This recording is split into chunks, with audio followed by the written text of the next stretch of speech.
My name is Ben Xiaoling. I'm the Dean of Zhejiang University International Business School. My friends from Africa, again, welcome to ZIBS China-Africa University International Business School. At ZIBS, we focus on international, we focus on inclusive ecosystem, which means that you will be a very much important and integral part of the African-China ecosystem that we are creating. Whether you are a student, you are a scholar, or you are working for business and the public sector, you are absolutely welcome to join the African ecosystem at the ZIBS. My colleague Benji has been working with you, and he's a testament about how an African student has come to work with ZIBS and help ZIBS to become an even important hub for China-Africa exchange in academia, in people-to-people, in public sector, in business. So welcome all of you to the African Center at ZIBS. See you very soon. Hello, good morning, good afternoon, good evening, and a warm welcome to you all, our distinguished guests and respected attendees, and to the launch of the African China Center. My name is Obina Obunama, and I'll be your host for today. I am an MBA student at ZIBS, and I'm the CEO and founder of Moonstone Global. And to kickstart this wonderful ceremony, we would have Professor Ben Shengli, the Dean. We would have Professor Ben Shengli, the Dean of ZIBS and first chairman of ZAFT, leave his opening remarks. Body, and also good evening, good morning, or good afternoon to all of you. Okay. And it's great to see everybody and see someone, old friends like Jaya, Maurice, and others. Okay, and happiest and warmest greetings from China and from ZIBS.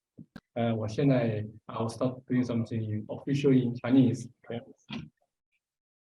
尊敬的穆尔瓦凯鲁基大使、黄景辉主席、尊敬的各位嘉宾，下午好，晚上好。首先呢，我谨代表江大学国际联合商学院、浙江 University International Business School (ZIBS), 浙江数字金融科技联合会、浙江 Association of FinTech 和北京前沿金融监管科技研究院北京 First 热烈欢迎各位线上线下莅临本次 ZIBS 生态中非中心的成立仪式，感谢各位对本次活动给予的大力支持。中国和非洲虽然相隔万里之遥，但在某些方面拥有很多相似之处。中国是世界4大文明古国之一，非洲大陆是世界文明的诞生地，中国是世界上最大的发展中国家，而非洲是发展中国家最集中的大陆。就在11月3号，中国国家主席习近平同坦桑尼亚总统哈桑举行会谈。哈桑总统呢是中国共产党第20次全国代表大会后，中方接待的首批外国领导人和首位非洲国家元首，这充分体现了中非关系的密切程度。多年来，中非在尊重平等的基础上，在各个领域展开真诚合作，取得了丰硕的成果。中国和非洲的民间交往更是越来越密切，也结下了深厚的友谊。用一句中国的诗句来概括中非关系，就是相知无远近，万里尚未领。ZIBS 及其生态机构与非洲伙伴的关系呢，可谓是源远流长。我早在2014年的左右，就和我的好朋友加亚 Joseph 在印度新德里相互认识。我们的多项活动，他也都积极的参与，包括我们的 Academy Internet Finance（AIF）， 还有 International Monetary Institute 国际货币研究所。那么过去几年呢，在2019年开始，我们联合主办了中非金融科技论坛，来自 HSRC、南非金融监管与普惠中等多个机构和组织的专家参加了线下的交流会，来参观了我们美丽的海宁的国际校园。2020年呢，我们成为智慧非洲 Smart Africa 在中国的首个 Knowledge Partner 智力合作伙伴，双方呢共同赋能泛非洲地区数字经济的发展。2021年，我们和 ZIBS 合作的中国非洲数字经济论坛顺利举行，与非洲伙伴共话数字经济发展与趋势。而今年的8月份呢，在首届中国民营企业共建“一带一路”峰会上 ，ZIBS 呢很荣幸受邀成为中非民间投资促进平台的创始成员单位。未来呢，也将会共建“一带一路”，服务中国企业在非洲的发展，持续贡献高效的智慧。下面呢，请允许我简单介绍一下 ZIBS。我的同事呢，沈丽一会儿会详细介绍。我们呢是2018年的11月15日成立，所以下周呢将要迎来我们4周岁的生日。ZIBS 呢致力于打造一家全球化、数字化和生态化的未来商学院。经过4年时间的发展呢，我们非常感恩，也很幸运取得了一些小小的成果。目前 ZIBS 呢设有5个研究生学位项目，1个本科学位项目及各类短期高管培训项目。在册的600多名的学生来自全球50多个国家，其中呢包括了11名来自非洲。我想我们这个比例呢可以更多。截至目前呢， ZIBS 已经拥有了近30个研究合作平台，充分融合各生态伙伴单位良好的学术人才生态平台以及资源优势，共发布或出版100余份学术论文、研究报告和专著，涵盖了数字经济、可持续金融、金融科技、创业创新、未来城市等话题。我们与海外的20多所高等院校，包括剑桥大学、新加坡国立大学、澳洲国立大学以及像 ZIBS 签订了战略合作协议。我们希望顺应全球新经济时代的潮流，为金融领域、商业领域培养负责任、有抱负的未来领导者，打造一个横跨政、产、学、研、创一体化、全球化的生态系统。近年来，非洲数字市场发展迅速，以数字经济为代表的重大时代变革正在成为非洲经济和社会结构重构的重大机遇，为非洲的经济转型注入新的强劲动力。我们坚信，随着 ZIBS 中非中心的成立，能够在中国和非洲国家之间搭建起沟通的桥梁，更好地促进和推动中非经贸合作，扩大和加强中国及非洲国家在教育、运营、投资、金融、数字化等领域的各方面的合作，为实现中国梦想、非洲梦想和我们人类的共同梦想贡献 ZIBS 的力量。从学院成立至今，我们每一年都会给自己设定一个年度主题词。今年呢 ，ZIBS 的主题词是 Right Path, Smart Growth， 中文是搭道行思，曲泽行远。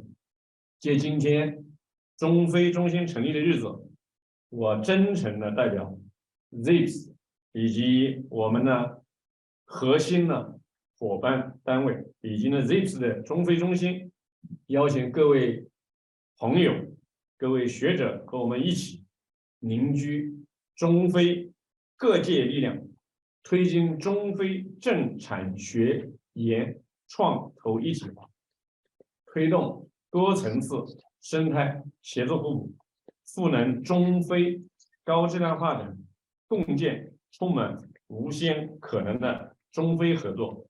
Finally, I just want to say a few words to thank my friends like Jaya, of course my colleague Benji who is sitting next to me, Claudia, and of course Audi, and many other friends who have dedicated their time to make it possible.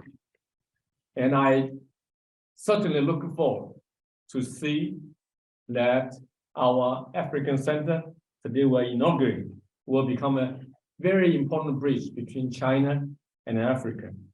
Thank you very much. 谢谢大家。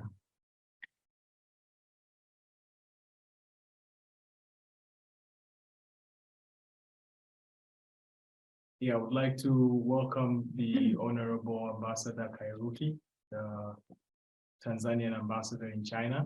Unfortunately, he wasn't able to join us, but he did share his sincere remarks concerning the launching. And here is his remarks. Dr. Ben Shengling, Dean of Zhejiang University International Business School. Dear guests present today, ladies and gentlemen. It won't be a better moment than today to talk about China-Africa cooperation, especially China-Tanzania cooperation, since the President of Tanzania, Her Excellency Samia Suluhu Hassan, just finished a state visit to China 1 week ago. She was the first African state leader who paid official visit to China after the 20th CPC National Congress. Africa, represented by a country like Tanzania, has always connected closely to China in comprehensive aspects, politically, economically, cultural, and military. Our friendship has endured the test of time.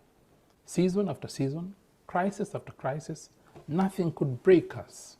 Our relationship has withstood all adversities and continued to grow from strength to strength. China and Africa support each other to safeguard international fairness and justice. We support each other to build more resilient and sustainable development. We support each other to enhance regional peace and stability.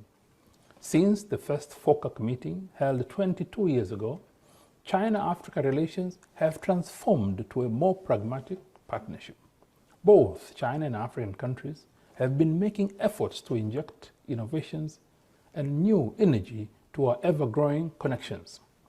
The Chinese government launched 8 measures in 2018 FOCAC Beijing Summit and 9 programs in FOCAC 2021 ministerial meeting in Dakar, which all aim to enhance the comprehensive partnership with African countries.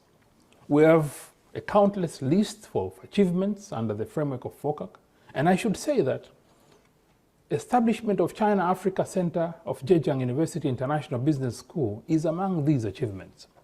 From the vision of your center, we see a clear definition and direction for our future bonding, and we could collaborate in education, partnership, operations, investment, business, knowledge building, policy consulting, and even finance academics.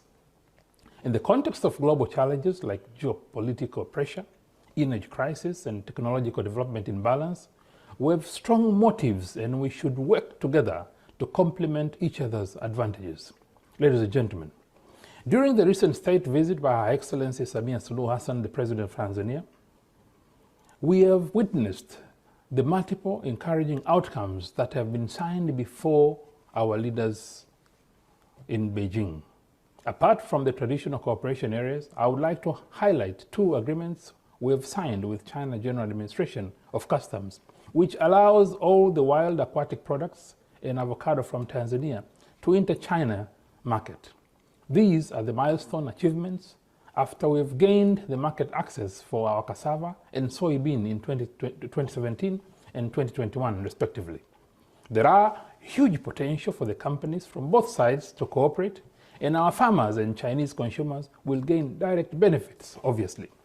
I think nobody will deny that Africa is the most promising continent with a large population of young adults and a stable and supportive labor force. The majority of African countries are eagerly developing their economies, and vast opportunities are available in all areas such as infrastructure, energy, telecommunication, mineral, pharmaceutical, agriculture, and tourism. Of course, I won't miss another important area that numerous exchanges between China and Africa is undergoing. Years ago, Director Zhang Yong, the professor from Zhejiang University, filmed a documentary depicting in length and depth the traditional friendship between China and Tanzania, Tazara, Tansa, Tielu, a journey without an end. The documentary helped us to revive our precious memory on our friendship founded by our father generations, and motivated us greatly to continue our close bond and as brothers. It is the best and very effective approach to guide our younger generation for our future engagements. In conclusion, I have strong faith and belief that with our joint efforts, China-Africa cooperation will thrive than ever. Xie. Up next, we have Sally, the Assistant Dean of ZIBS, for the introduction. I'm also very honored to be invited to today's event. I've been traveled to Africa 12 years ago, so I had a very deep travel there. So everything there really impressed me a lot. So I was very looking forward to see the launch of our China-Africa Center.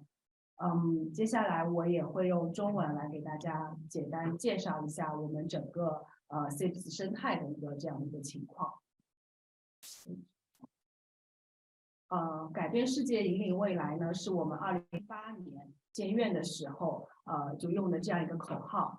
我们 ZIBS 呢，坐落在长三角地区。那长三角地区呢，可以说是中国乃至世界比较活跃的一个地区之一。除了人口和经济总量之外，教育资源也是相对在中国来说比较集中的。那中国比较优秀的9所大学，其中有5所就坐落在长三角地区，那其中也包括我们浙江大学。那说到浙江，我相信大家应该都非常的熟悉，无论是人口还是 GDP 上来说，都是可以说是在中国非常富有，或者说在中国发展速度非常快的省份之一。那整体的 GDP 的总量相当于印度尼西亚。那我们的GNP 国民生产总值的话，相当于我们3倍的 GDP。这个主要是归功于我们比较活跃的，在全球都比较活跃的浙商，他们真的是把中国的生意做到了全球各地。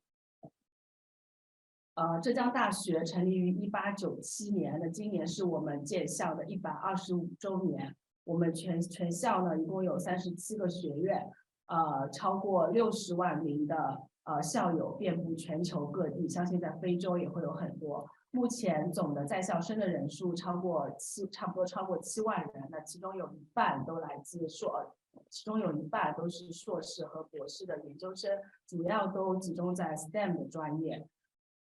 目前整个浙江大学在全球的一个排名是全球第42，那我们在中国的话也差不多是在全国前5这样一个水平。刚刚奔院长也有提到，我们浙江大学国际联合商学院是2018年成立的，那下周是我们的4周岁的一个生日。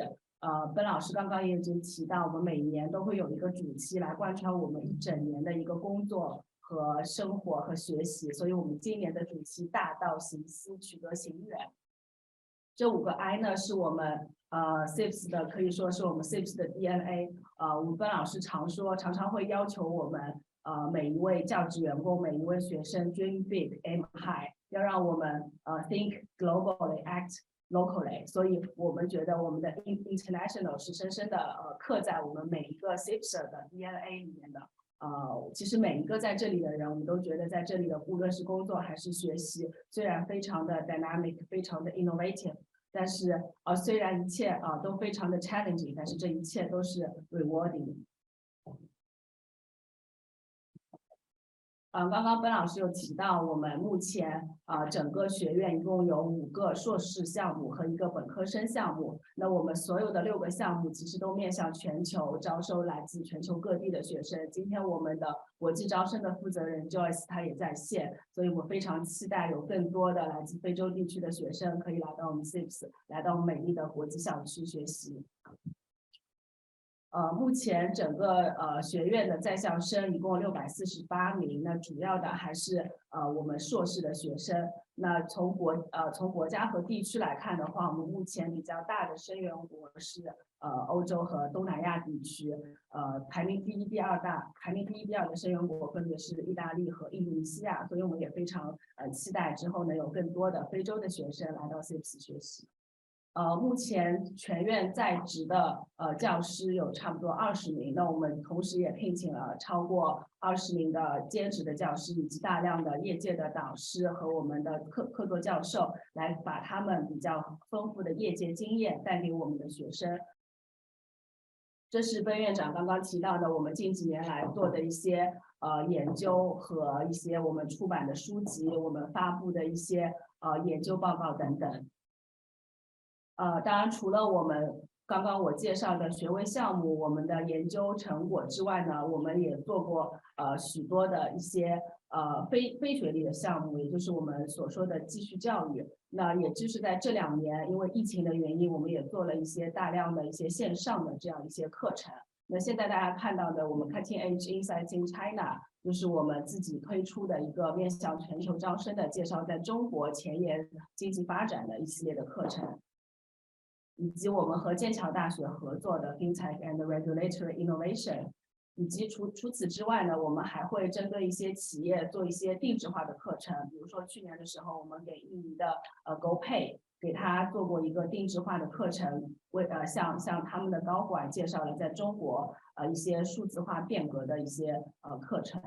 这个是我们的一个 CEO 的program， 我们 CEO 的高管培训系列呢，也是在疫情之前我们最后的一次海外游学，我们去到了英国，也是希望在之后可以去到更多的国家进行游学。这2年陆陆续续我们在无论是校内还是校外，也做了一系列的在线下的一些培训课程。大家现在看到的是我们的一些青年企业家的培训课程，以及我们针对浙江大学内部的一个管理人员的国际化提升的一个培训。那我们这2年也做了很多的一些线上的活动。包括在疫情期间，我们非常荣幸的请到了2位诺贝尔奖的得主 Robert Oman 和 Robert Wilson 来给我们的学生做分享。以及我们和在2019年的时候，在2020年的时候和蚂蚁集团共同成立的金融科技研究中心，包括我们也非常荣幸的在第2年请到了蚂蚁集团的 CEO 井贤栋先生来给我们的学生做分享。那也包括我们大家看到第1排的左上角，我们在去年的北京金融街论坛上，我们是承办了一个全球金融科技的这样一个论坛，倒是非常荣幸的请到了世界银行的前副行长华景东先生。那今年呢，在11月22号要举行的金融街论坛上，我们也是同样会承办这样一个论坛。今年我们也是非常荣幸的请到了韩国前总理韩申珠博士会来做一个主题演讲。然后在屏幕的右下方，大家可以看到，在今年的4月27号吧，我们可以说是全球首个有自己的元宇宙校区的商学院，当时也是引起了一些轰动。然后在上周的时候，我们也是和浙江大学的传媒学院一起共同成立了元宇宙产业与文化创新研究院，希望可以在元宇宙的行业希望可以在元宇宙的领域跟大家有更多的合作。这个是我们整个生态的一个生态伙伴的一个介绍。大家可以看到，除了高校、除了企业、除了机构之外，最后一行是我们生态内部的一些机构。那刚刚本老师有提到，我们其实跟非洲的合作非常的紧密，无论是 ZIBS 商学院，还是我们跟 Smart Africa 我们跟 Smart Africa 的合作，以及我们跟南非 HSRC 的合作，今天佳亚教授也在线，我们都非常希望可以借今天我们中非中心成立的机会，可以夯实我们跟非洲的这样一个合作。那最后一排呢，是我们生态内部的一些机构，包括我们浙大的金融科技研究院，包括今天的2个主办单位，浙江数字金融科技联合会，联合会的秘书长刘毅老师今天应该也在线，以及我们北京前沿金融监管科技研究院。包括我们还有自己的一个孵化的中心，我们 AIF FinTech Incubator 产研中心，以及我们对外的有一个市场化的运营平台，我们的微学教育 WeLearn Education。接下来如果请大家允许我用稍微简短一点的时间给大家介绍一下今天活动的2个主办方。首先是北京前沿金融监管科技研究院，它是在2020年的时候，在北京金融局的大力支持下，我们发起成立的。那同时呢，我们也是中国人民银行金融科技研究中心的共建单位之一。那7家共建单位里面有2所高校，一所是复旦大学，一所就是我们浙江大学。那这个基地是落在我们商学院的。我们在去年的金融街论坛上，刚刚我有提到，我们承办了全球金融科技网络的这样一个论坛，那也是希望借此可以打造一个产学研生态的一个国际的联络，有跟全球更多的金融科技的，无论是机构还是企业，有更多的合作，来孵化更多的相关的一些创新的项目。那今年呢，我们在今年我们在这样一个机会也是会邀请来自全球各个国家的一些金融机构金融行业的代表来跟我们共同来完成这样一份倡议。浙江数字金融科技联合会呢是2015年成立的。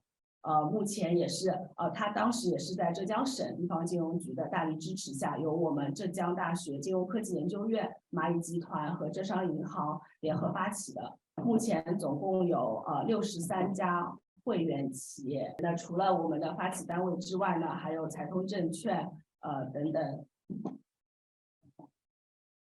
也是希望能有这样一个平台来跟更多的同业进行一个行业的交流，来做好智库的建设以及人才的培养。我大概给大家介绍到这里，就是大家都知道中非友谊历久弥新，我也是希望借今天ZIBS 中非中心成立的机会，可以跟非洲更多的伙伴有更多的连接，希望 ZIBS 中非中心越办越好。谢谢大家。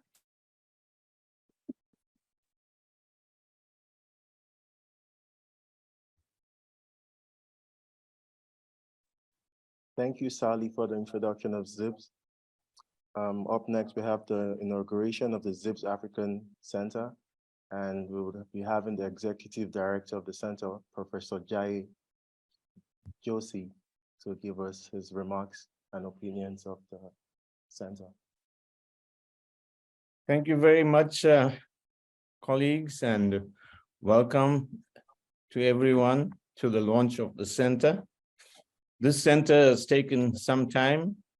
We started it initially in 2019 and then developed it further from there. But my first meeting with Professor Ben Shenglin was in 2015 in New Delhi. Can we have the slide, please? This was the BRICS expert workshop on the new development bank.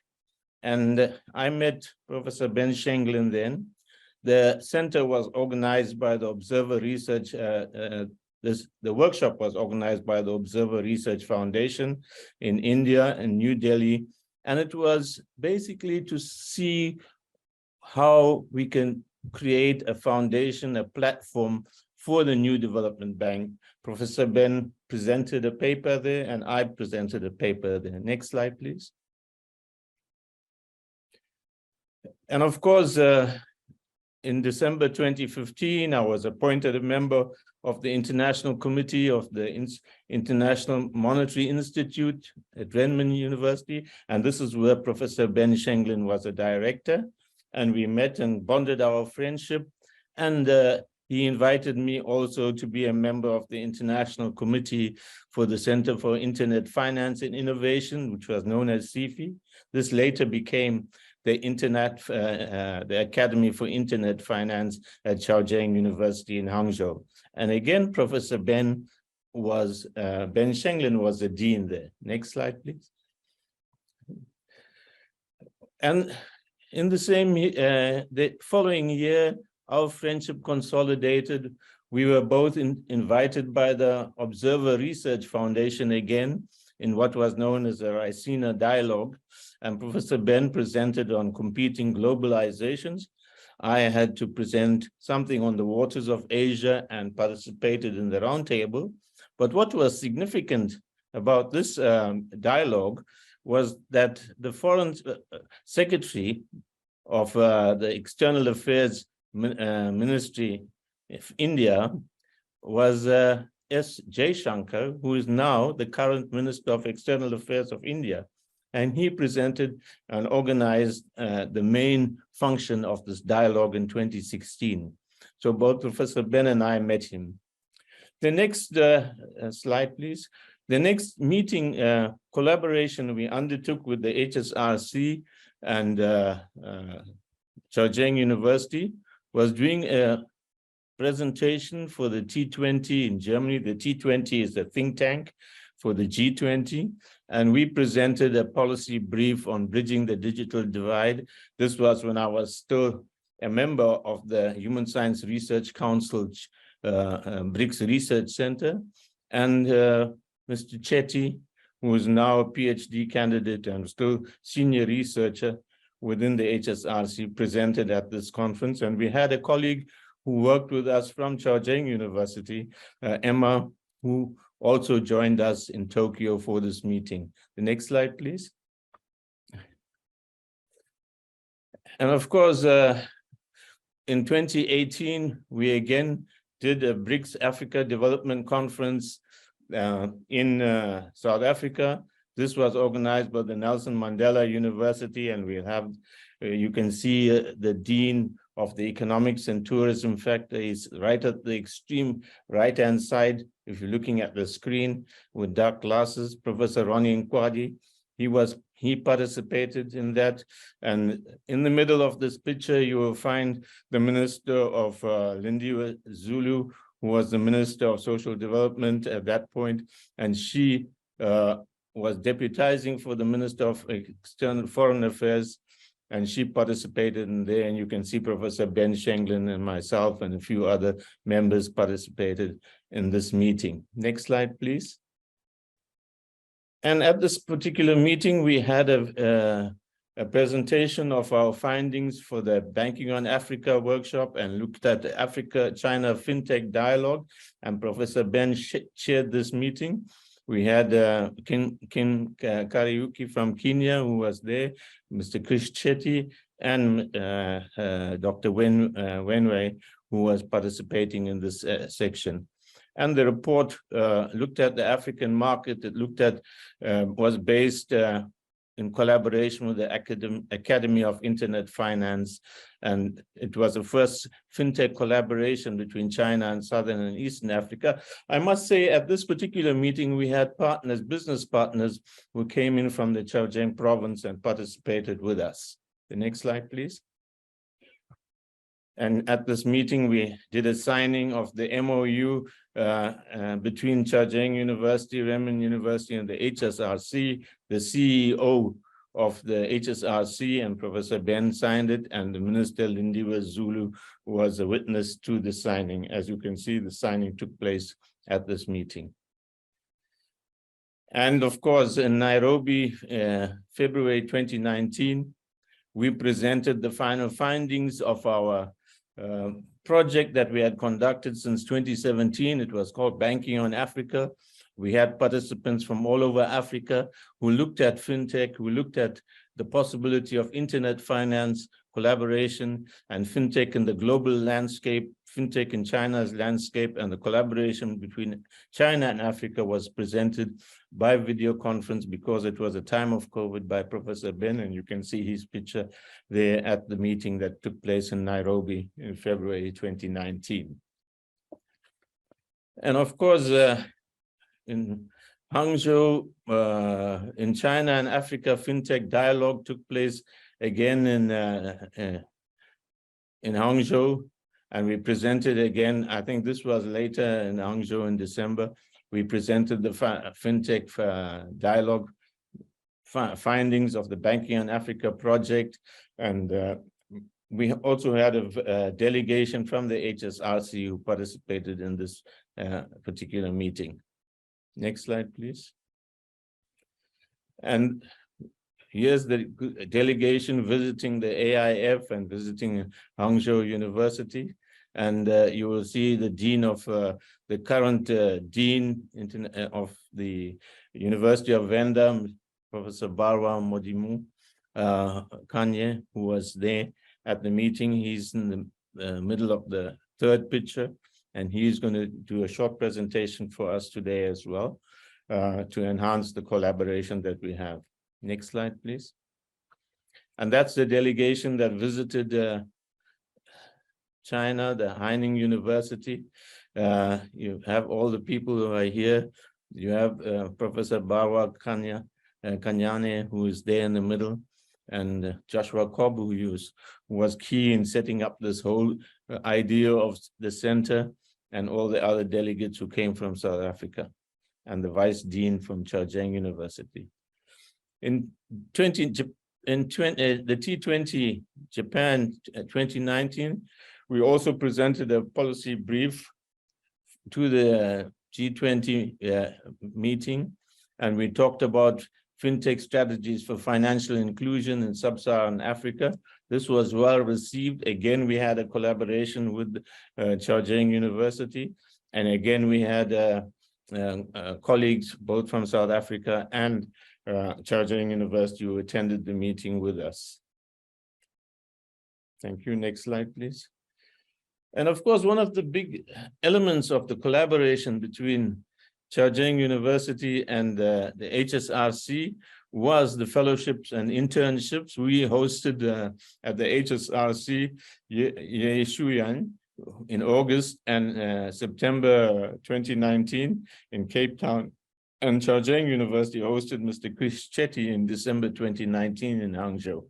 So that was one of the great partnerships that we established. Unfortunately, the COVID put paid to a future collaboration, but we are hoping that in the future we will be able to extend this collaboration both physically and online. Next slide, please. Now I'd like to hand over the ceremony to Professor Ben Shenglin, who will do an unveiling of the board to formalize the inauguration of the China-Africa Center.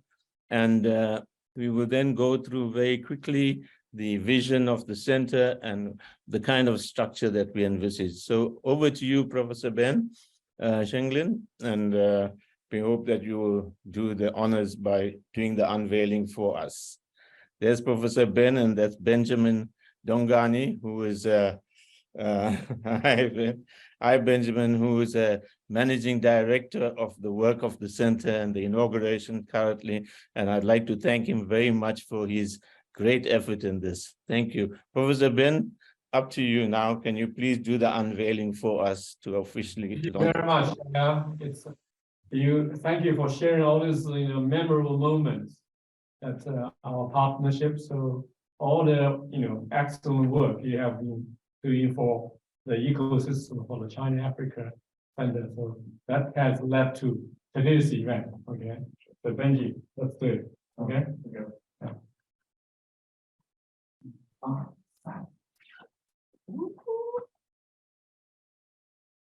You can put it down. Proper focus again. 1, 2, 3.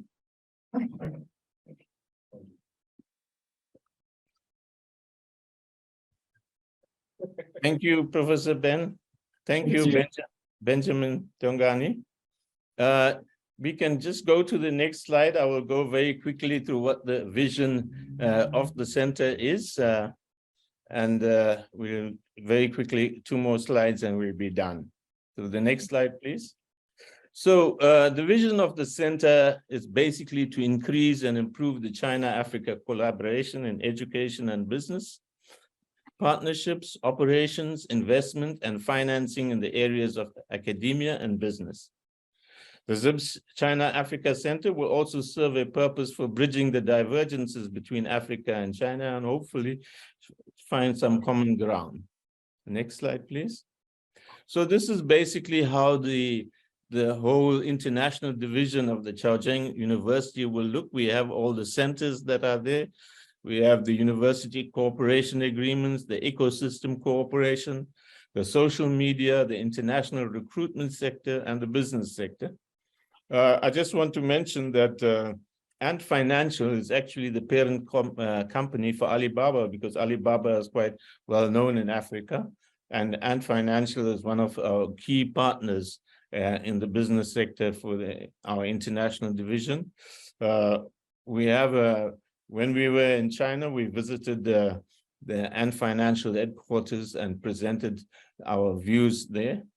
You have the Latin America Center, then you have the Africa Center, which has a business academic center, cultural unit, and a business unit. And you have the Asia Center, you have the Europe Center. And of course, you have non-executive members who are basically individuals who share their views and their wisdom for the international division of Zhejiang University. The next slide, please. So these are the kind of activities that we have there, the business activities. You have a case center, you have a talent search, you have business development and business innovations. And under that, you will find a whole range of activities and such as a youth entrepreneurship, China business basics, and opportunities for emerging talents that we can create, exchange of resources. These are some of the key areas. And of course, the other activity, which is a key activity for Zhejiang University, which is academic. You have the research side. We're already doing some research. We've recently completed a research project on the BRICS use of central bank digital currencies for trade and integration. We have a case center there as well. We have an exchange program for students, which we hope can blossom with this collaboration that we have. We have other programs as well. And of course, currently we have MOUs with HSRC, Smart Africa, GIBS, the Nelson Mandela University, University of Venda, and so on. And we have the creation of an Africa-based network of research platforms that can be also a basis for further work. We have a Sino-Africa FinTech Research Network, which is linked to the ZIBS and the AIF. The cultural activities encourage prominence, promotion to make ZIBS and Africa Center a key economic, finance, business, and knowledge and innovative research hub under the Zhejiang provincial government. The Zhejiang provincial government plays a very important role with ZIBS and has been very key in promoting this kind of relationship that we have. So we hope to have more events that can incorporate China, the province of Zhejiang, and ZIBS together, create cultural events and promote Chinese cultural exchanges. So that's basically what we intend to do. We'll share this thing with you, and I hope the other partners that we have on the program will be able to share their views as well. I thank you very much for your attention, and we look forward to further collaboration between ZIBS and the center, ZIBS and Africa. Thank you. Thank you, Professor Jaya, for the opening remarks on the launch of the center. Up next, we'll have some guest speakers from representative partners across Africa to give their speeches. And first up, we'll go with Dr. Morris. Thank you, Obi, and good evening and good afternoon to everyone. I would like to take this opportunity to thank my friend, Professor Ben Xingling for inviting me to present today. I suppose you didn't specifically invite me. It's all Benjamin Dongani's fault that I'm here, but I'm sure he's acting as your external hand, your extended hand. So I want to thank the two Bens for making it possible for me to reflect. Of course, I'd like to thank the Executive Director of the Center, Professor Jay Joshi, for sharing his reflections and also for inviting us to join this ecosystem of partners. And I also would like to thank Shen Li for the wonderful, expansive expression, even though I couldn't quite follow in Chinese, but I could see the pictures about the amount of work that you are doing as an institution, particularly for me as an academic. It's very interesting, an academic that operates at the intersection of academics and practice. And so listening to the conversation here, I've got one or two slides that I've been using to help me to reflect on our role and how we could be a positive contributor to your vision. So when I think about, it's interesting that we both look almost the same. If you look at ZIBS and GIBS here, this is our representation. And I look at our institutions as a shining light in a world that is increasingly being shaped by fear and hate. And I think what ZIBS is doing with this particular center is providing hope and trying to move us from focusing on conflict, move us from focusing on fear and loathing, to move us to focusing on addressing real challenges and opportunities that can move our geographies forward and ultimately move the world forward. I'm encouraged to see that the center is embedded in your vision of connecting the world and shaping the future.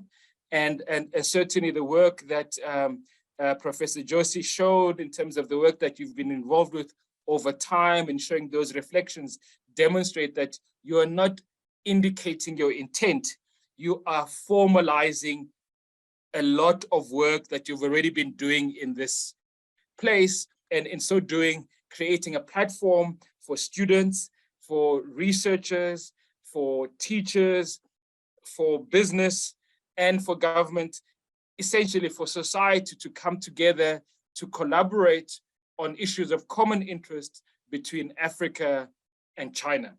And what is interesting for us to reflect on is that China is represented by 54 countries, sorry, Africa is represented by 54 countries and many languages with a very difficult history. And so the ambition of connecting the world, or more specifically connecting China to Africa, is quite a big ambition, because it requires that all the different voices of Africa are reflected in this conversation that will move forward with the people of China as we all seek to shape the future together.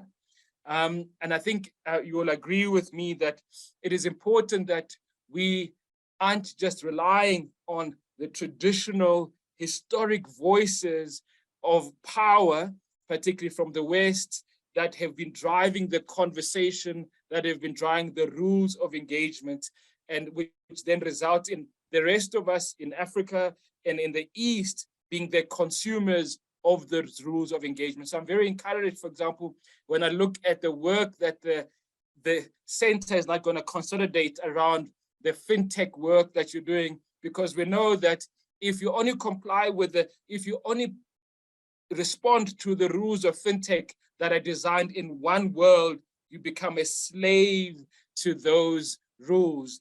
When you're talking about fintech, it's really important for us to reflect that one of the biggest challenges that we face right now is this microchip war that is currently taking place, that is going to really slow down the benefits and the possibility of the fintech revolution. And I hope that this is another conversation that we all can have together between ZIBS, GIBS, and all the other partners in this ecosystem that Professor Shen Ling spoke about first in his introductory video, but also in his introductory remarks. And I think as a community of scholars, as a community of partners, we do need to have a conversation about what are the consequences of the political dynamics that are taking place in the geopolitical space, and how do they influence and negatively affect what is happening on the ground. Because whilst we might not be politicians, we are the beneficiaries, positively and negative, of what is happening in the geopolitical space.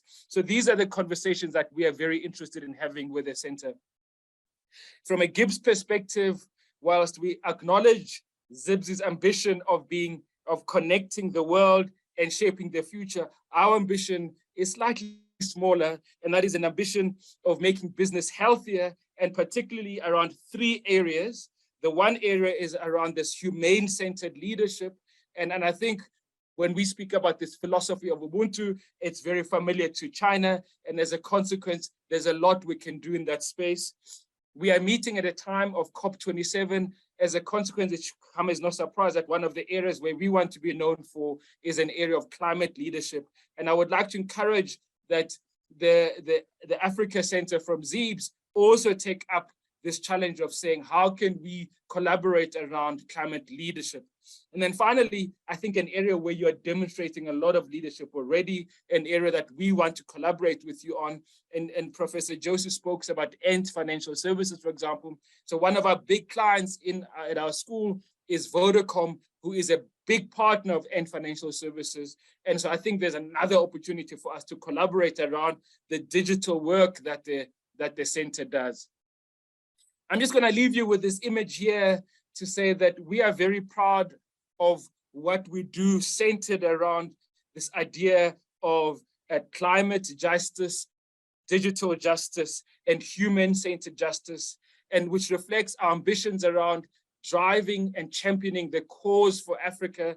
And you can see in our visioning, as we drive the cause for Africa, we see many opportunities to connect with the center. And in this regard, we believe there's an opportunity to drive these around issues of student success, wellness, and learning, around ideas of actionable thought leadership, around issues of diversity, equity, and inclusion, and around issues of sustainability. And I think these are the areas that we certainly are focused on as a business school, and we would like to focus on these ideas together with the Center for Africa, China-Africa from ZIBS.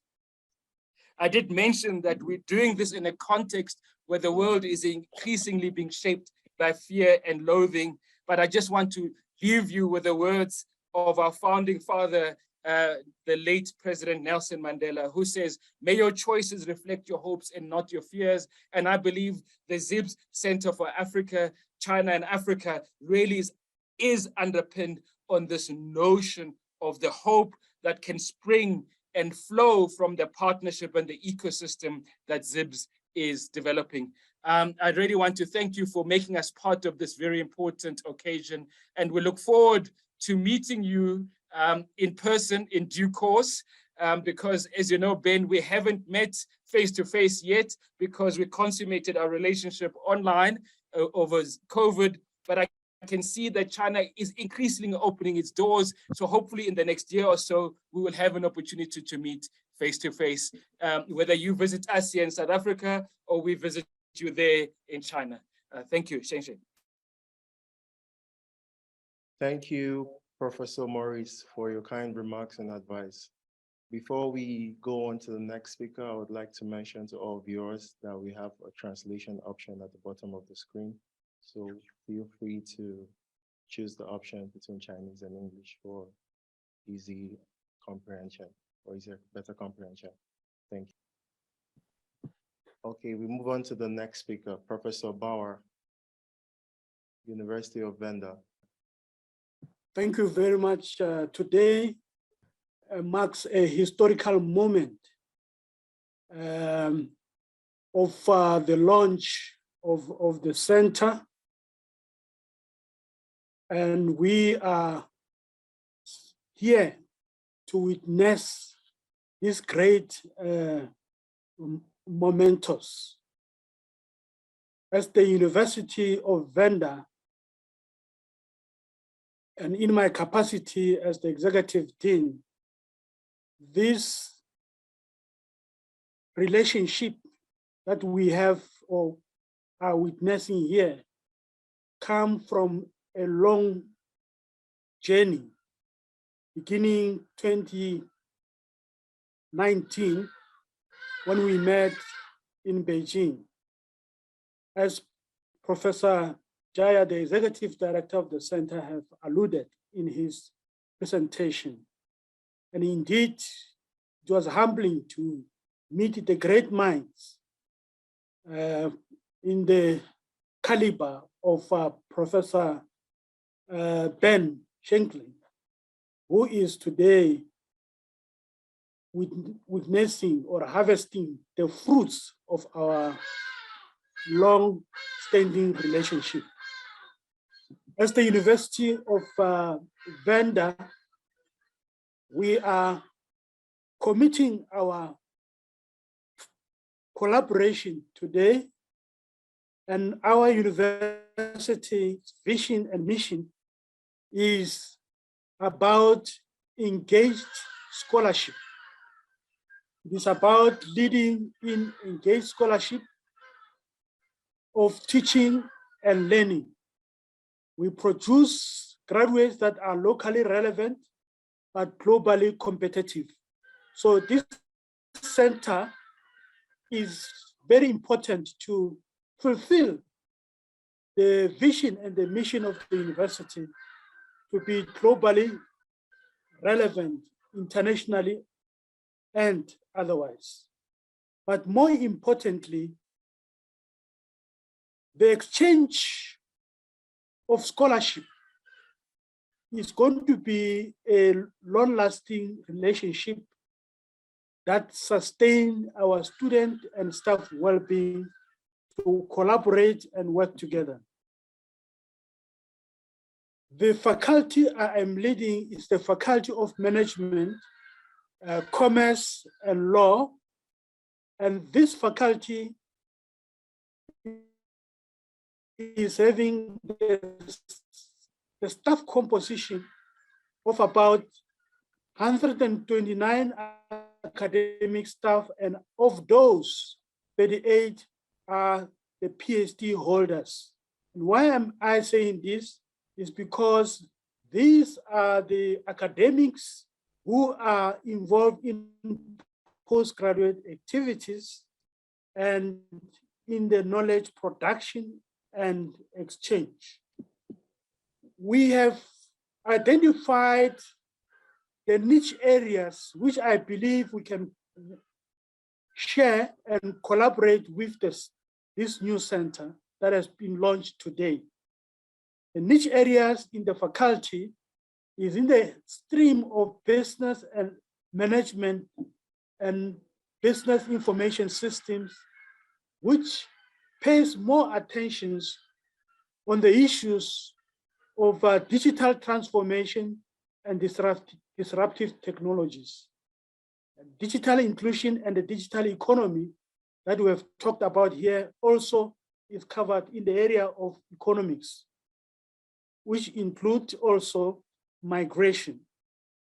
As a Faculty of Management, Commerce and Law, we also have law aspect of our contribution in this center, which pays more attention on commercial law and the fourth industrial revolution, the intellectual property, social security, and social protection.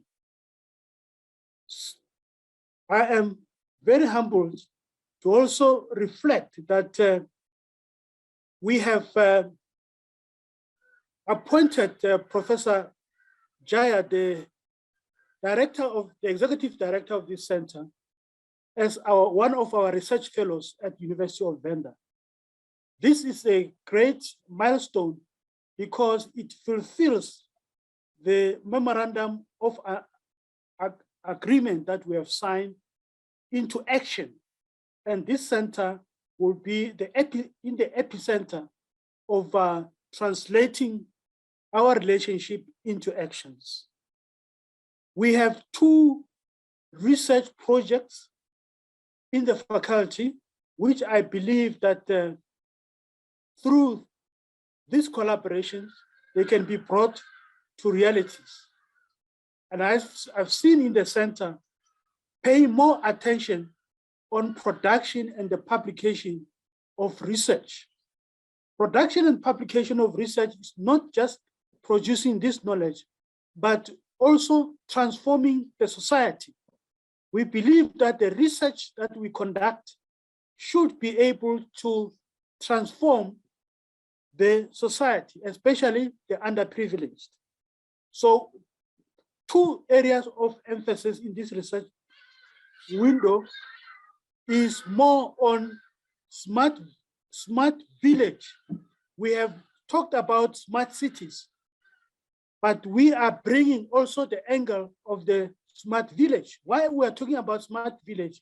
In as much as we are talking about smart cities, the people who are in the countryside should be part of the grassroots innovation through the indigenous knowledge system that can translate into business opportunities so that we can able to enhance that life, that quality of life in the countryside. The other area of emphasis, which touches more on the green economy or sustainable development goals, is more on just energy transition. And this piece of work we have done with the Human Sciences Research Council, and I'm happy to hear that it is part of the partnerships with the center. The Just Energy Transition, which was also led by Mr. Chris Chetty, together with the Nelson Mandela and University of Venda, is part of the research project drive that we believe that it is reflecting on the contemporary society that is moving toward just energy transition. As I conclude, we believe that the Chinese government, or especially the institution in China, in increasing the strengthened protection, the inheritance and the heritage, and the construction of the traditional culture, this center comes at a time when this is very important in enhancing the Sino-Africa ties, especially in enshrining these Chinese traditional cultures that we believe that they would exchange easily with the African cultures. And that interface is very crucial to translate and transform the society in these global imperatives.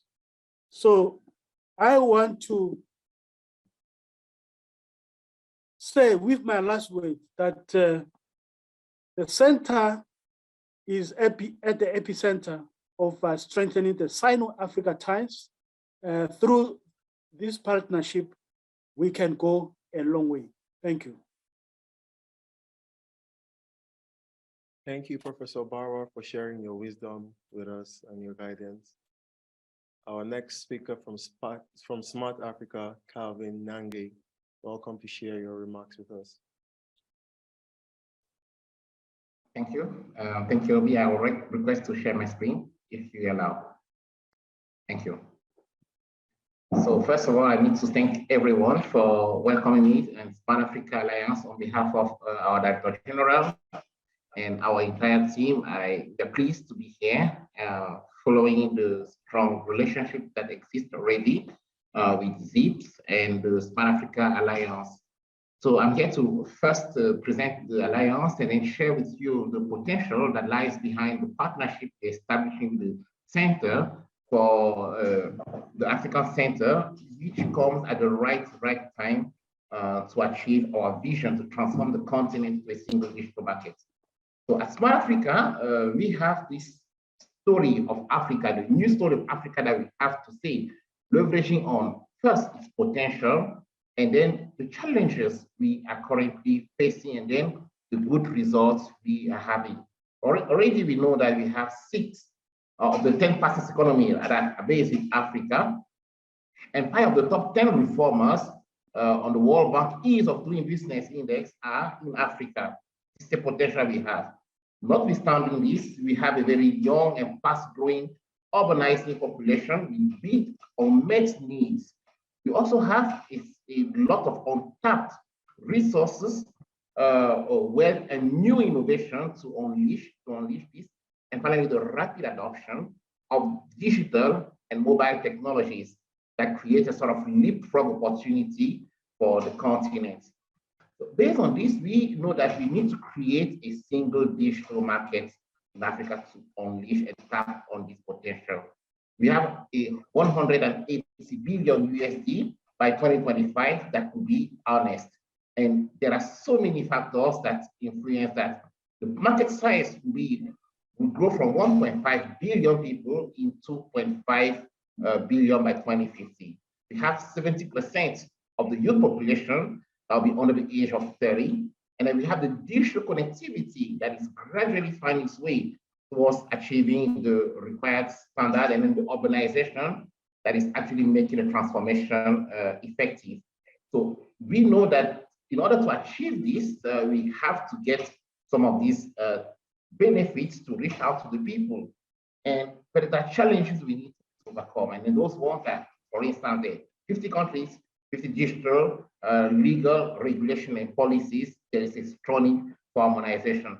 Then we have a limited cross-country infrastructure and a strong reliance on non-African infrastructure and products. We have a digital market that is largely national and do not benefit from the scale of the continent. And finally, the most important one, the low level of digital skills. That's available from few countries, show that 8% meet standard literacy skills. And that's the potential we seek to unleash and tap from. But how do we get that done? Already we have at the Alliance here the potential to unlock this through our vision to transform the continent into a single digital market.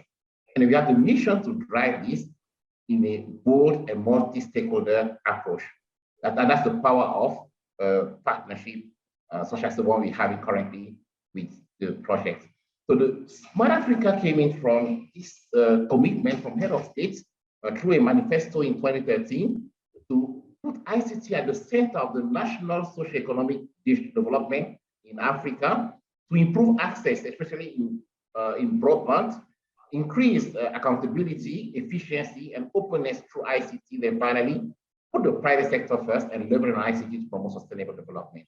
And we've done that by bringing together our member states. We have about 35 member states which are present in the picture, as you're seeing, and we hope to achieve all member states on the continent by 2030. And the alliance is growing. And we are growing through projects we're implementing with the support and the help of partners, be it platinum partners, platinum private sector members, silver members, gold members, and most importantly, academic partners who are the knowledge think tank of the alliance. Then we have a governance that is been put in place with the main organs, such as the board, which is comprised of head of state, chaired by President Paul Kagame for Rwanda. And we've got the steering committee, which is also in place to support with ICT ministers, the ITU and African Union. And then we have the secretariat to support the drive behind the vision. Then we have consultative organs as well, like the Council of ICT Ministers of all our member states, the Private Sector Forum, the Council of African Regulators, who are also there, and the Council of African Information Technology Agencies. So what have we achieved so far? We've looked at the digital skills and empowerment component, and we've got the Smart Africa Digital Academy, which is just a multi-stakeholder approach towards federating initiatives that are actually implemented on the continent in digital skills development. I will not go through all of it, but I'll simply stick on our vision to empower African citizens, our mission to equip African citizens with relevant skills, and our goal to drive the digital skills ecosystem. And talking about the ecosystem, it looks like this. The SADA, as the dynamic ecosystem, comprised of a legal framework owned by the ICT ministries in each country. For member states, they are the lead implementing agency. Then we now work hand in hand with the industry for job demands, and then with the academia and the content providers to provide customized content for the continent. And the beneficiaries, as you can see, range from policymakers, digital experts from the government, youth and entrepreneurs, teachers and students, and then the digital consumers, which is our general citizens in an inclusive manner.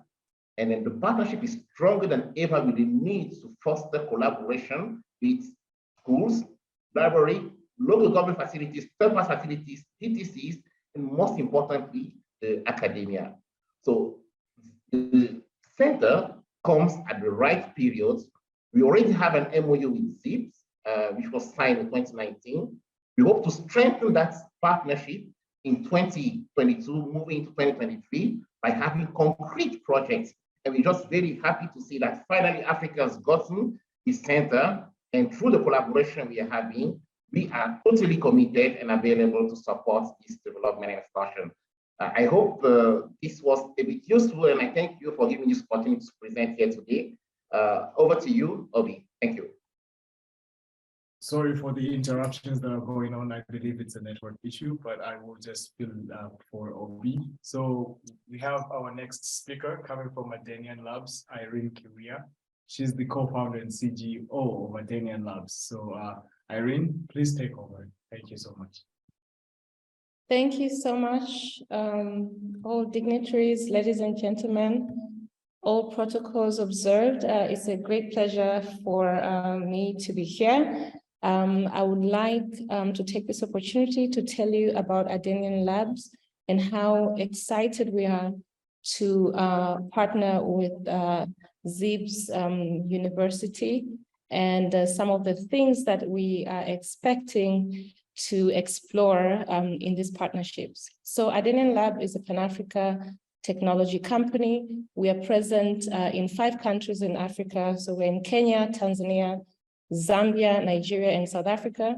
And our mission is to actuate the tech revolution on the continent. And we do it through our 4 pillars, which is venture building, where we invest in technology entrepreneurs on the continent and work with them to ensure that we build and scale their innovations across the continent.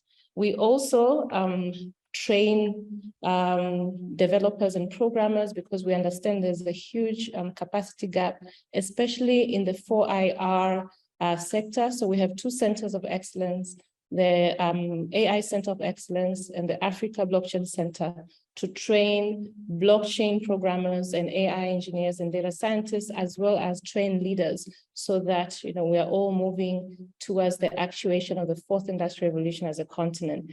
And the third thing we do is we build technology, and our main mission is to ensure that as we expand, we decentralize access to technology so that it's affordable and accessible for the SMEs on the continent and across the world. And we're also very keen in helping Pan-African tech companies scale from one country to the other, as well as international companies that are looking to set up in Africa scale, from one region to the other through our local infrastructure. So this partnership means that we are able to work with the ZIBS China-Africa Center in research and development, which we can't sensitize how important it is for more research on the continent. And we're looking to partner with a university to run blockchain research, AI research, and other researchers. We also are excited for knowledge transfer between the 2 regions, showcasing some of the innovations that we have done on the continent and how they can also impact China and vice versa. We are excited to build a bridge for investment and business opportunities, especially technology investment and technology expansion for both African countries, for both African companies, for China and vice versa, and run workshops and training programs for the industries and for young people between the 2 continents. I'm looking forward to signing the MOU, and I'm also very, very excited to meet and connect with all the different partners that I'm seeing here. And I see how similar a vision we have, and it's very critical that we collaborate to bring everything together and create the impact that we need for both our regions. Thank you very much. Thank you, Irene, for your warm remarks. Up next, we have Dr. Palesa, HSRC. So dear esteemed ambassadors, fellow delegates, partners, and event organizers, it is my utmost pleasure to be sharing this important moment with you. I am honored that the Human Sciences Research Council has been invited to the table to be a partner in these most important discussions that will emanate in incredible work being conducted towards the aspirations of the BRICS bloc. In supporting the strategic collaboration that will be driven by our institutions, Human Sciences Research Council seeks to reiterate its intentions to strengthen knowledge exchange and use from research conducted in South Africa and African regions. Amongst our priority areas as articulated in our strategic plan are triple challenges of poverty, inequality, and unemployment. Additionally, the current topical matters of energy crisis and challenges attached to that do require strategic efforts that we have to strengthen and, of course, develop mechanisms to respond with evidence of potential impact and envisaged solutions. Not forgetting that our societies have not recovered from the impacts of COVID-19, as well as the subsequent status of economic recovery pathways for emerging markets and developing countries. So what is our role as the HSRC? We are committed to achieving the societal impact through partnerships with communities, institutions, and government. I am therefore hoping that we can engage in discussions that pave way for developing facilities and structures that will enable societal impacts through use of evidence and knowledge. We are intentional about contributing and working with communities. Therefore, building public communities-led research agenda and to deepen our friendship as institutions represented at this launch will be an important aspect of advancing our partnership and relationship with China, as well as ZIBS.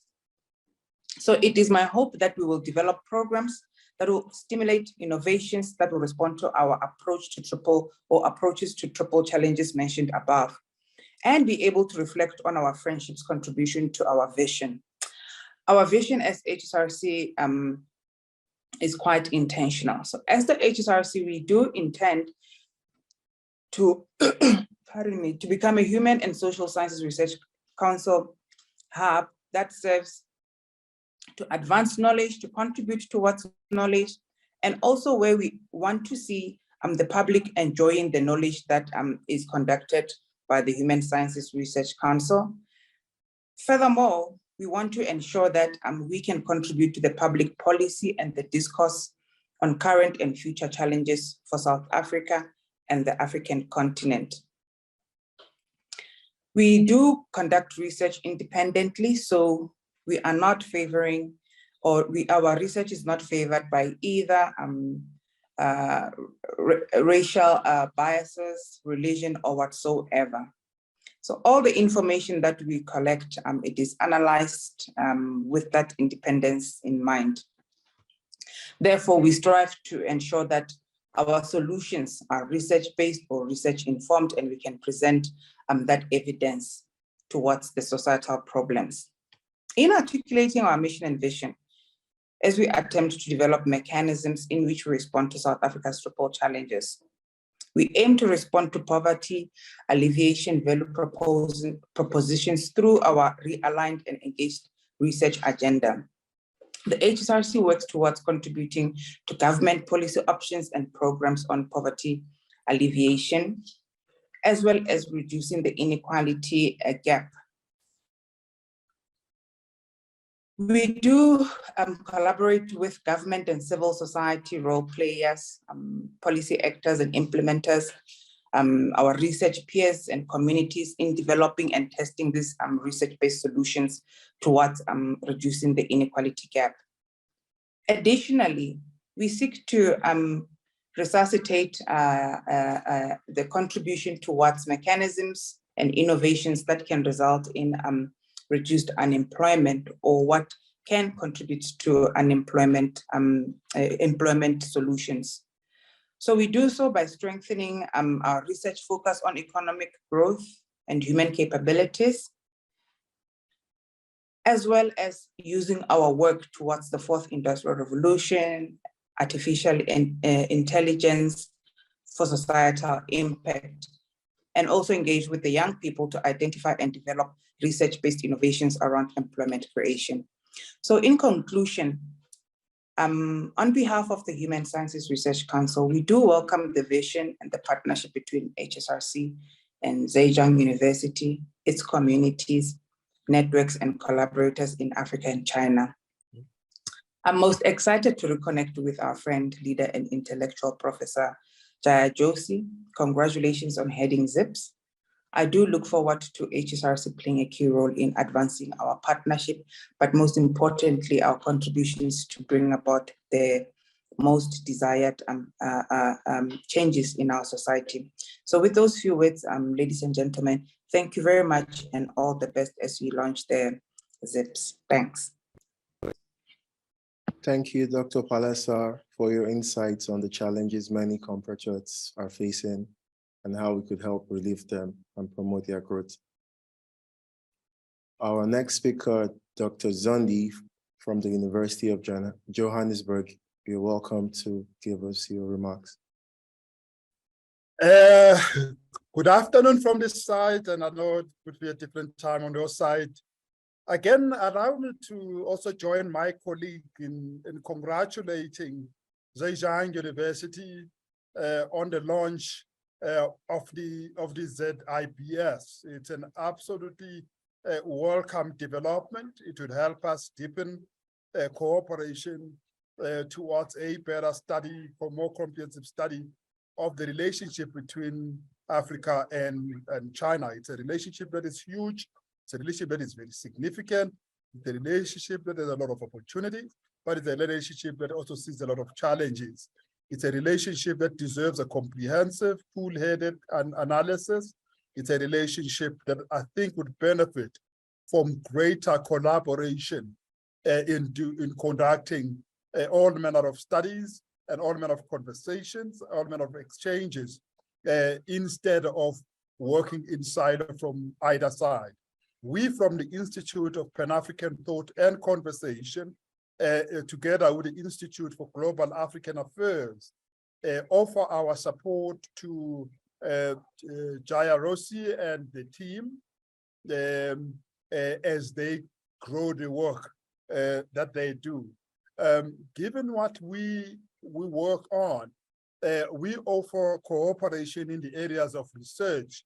We work in 5 areas of research. One is the African Union studies, understanding the continent and how it makes decisions and its strategic partnerships, including strategic partnership with China, with the US and others, and interested in how it takes its positions and improves on its implementation of Agenda 2063, the 7 aspirations of it. Secondly, we work on public health and well-being on the African continent. And by the way, our research is pan-African, so we look at the entire continent. Public health and well-being, we're very interested in how the SDG goals related to public health are achieved and how we could strengthen that. That includes tapping into indigenous and alternative medicine and health strategies. Thirdly, we work on what we call localities. We are very interested in the city, the African city, and how it cooperates with other cities, how it approaches smartness, how it approaches urban development, how it approaches the use of public spaces at local level, and how the cities become the engine for Africa's achievement of Agenda 2063 in an equitable way. So the local space, local government, local economic development, and other things are absolutely important for us across the continent, which is why we have a partnership with the Afri-Cities, which is a network of just over 48 cities on the African continent. We also work on Digital Africa. We call Digital Africa, which is about technologies and society in Africa, the relationship between technology and societies in Africa, the extent to which technological evolution could influence the economic and social transformation in Africa. We run an annual major conference. We've just had one about 3 weeks ago, which brought together about people, scholars, practitioners, innovators from about 36 African countries. And lastly, we work on public health education. We're interested in, especially in innovative ways in which we could enhance education across the African continent. So those are the areas we could explore partnerships in and all of that. We, besides research, we see opportunities in relation to staff exchange, researcher exchange. We have visiting programs, can host colleagues from your side. We can also send colleagues on your side to do collaborative research and stuff like that. We also do student exchange. We have a master's program which requires our students to move across the world and build relationships. So there's a huge opportunity in relation to that. We do quite a lot of conferencing. We just done 8 conferences this year. As I speak, I've just come off a conference that is looking at localities and urban development right now. So there are huge opportunities for us to work together, and ZIBS can count on us to support, back them up, to exchange, and more than anything, all the very best. Welcome to the atmosphere. Let us grow and grow together. Thank you. We're looking forward to the collaborations, Dr. Zondi. Thank you so much. Up next, we have our speaker, Professor Ronnie. Professor Ronnie of Nelson Mandela. Good afternoon, esteemed colleagues and ladies and gentlemen. Thank you so much to be invited to be part of this very important occasion today. For us at Nelson Mandela University, we deem this a great privilege and also an honor to be identified with the launch of ZIBS China-Africa Center, knowing well that I've worked with the Zhejiang University, with HSRC on the project of digital currencies. And this comes, at a time that we're really looking forward to intensify our partnerships. The China-South Africa relations is increasingly becoming more important in terms of trade, in terms of policy, in terms of political ties. The bilateral relations with China have deepened since the early and late 1990s due to increasing complementaries with South African foreign policy priorities. These priorities between South Africa and China do emphasize a developmental approach with a broader context in the African context. Now, aligning with China, given its leading emerging powers, with its considerable financial resources and its capacities, matches well with Africa's own development. China engagement with African continent is enormous. It is Africa's largest trading partner, bilateral creditor, and a crucial source of infrastructure investment. Chinese firms account for an estimated almost 1/8 of the continent's industrial output. And this infrastructure is very important for the growth of the economy of Africa, particularly South Africa. A culture of entrepreneurship is so important and is needed in South Africa, particularly in the Eastern Cape, where our university is based. This also would help to see that people become less dependent on social security programs. Even though social grants are also a form of poverty eradication, people need to be self-sufficient. And this partnership, we see it as a long-term partnership which will lead to alleviation of many social problems that we face in South Africa. We consider this important because we have areas of interest and collaboration that we can foster in this partnership. As a university, one of those would be the graduate employability, so that our students don't go out there and become unemployed graduates, but they become employable as soon as they exit the university. We want to be having an engaged scholarship using this center to foster that scholarly work and inculcate in the minds of the people the importance of scholarship from our students and academics across the university. This will also help to foster industry cooperation, because we need to bridge a gap between the university and the industry to do away with these unemployed graduates. We also see an area of interest which would be about innovation and the digital economy, which becomes very important, especially post-COVID-19. We need good governance and African leadership development programs. We need to foster digitization. We need to improve and empower our humanizing pedagogies. We need to advance social justice, democracy, community engagement. We need also to build on the research ethics which we foster amongst our academics and students. And also we need to also deepen the transformation agenda. And of course, to look into curriculum internationalization. Focusing on transformational and transformative research as a theme, this will help to contribute towards social transformation for both universities. Focus on research around digitalization, technology will enable successful scholarship. We want to strengthen efforts to increase co-publication profile of universities, both universities, and support partnering academics to increase the publication of their work. We also would like to identify and produce a resource mobilization strategy and also funding initiatives to support research and the partnership celebration initiatives. We want to develop cooperation modalities for joint projects. We consider co-hosting, co-editing of research journals, which will help support publication efforts for all participating researchers in both institutions. We also would like to consider developing a collaborative program offerings that can be offered online as part of the first step towards efforts at internationalization of curriculum. And of course, increase our cohort of international students and staff exchanges. Each faculty takes interest in this launch today. For example, the business and economic sciences, we are dealing with local economic development, development of small business, entrepreneurship. We're looking at research on good governance and benchmarking of the best practices, specific areas of research that focus on broader green economy research.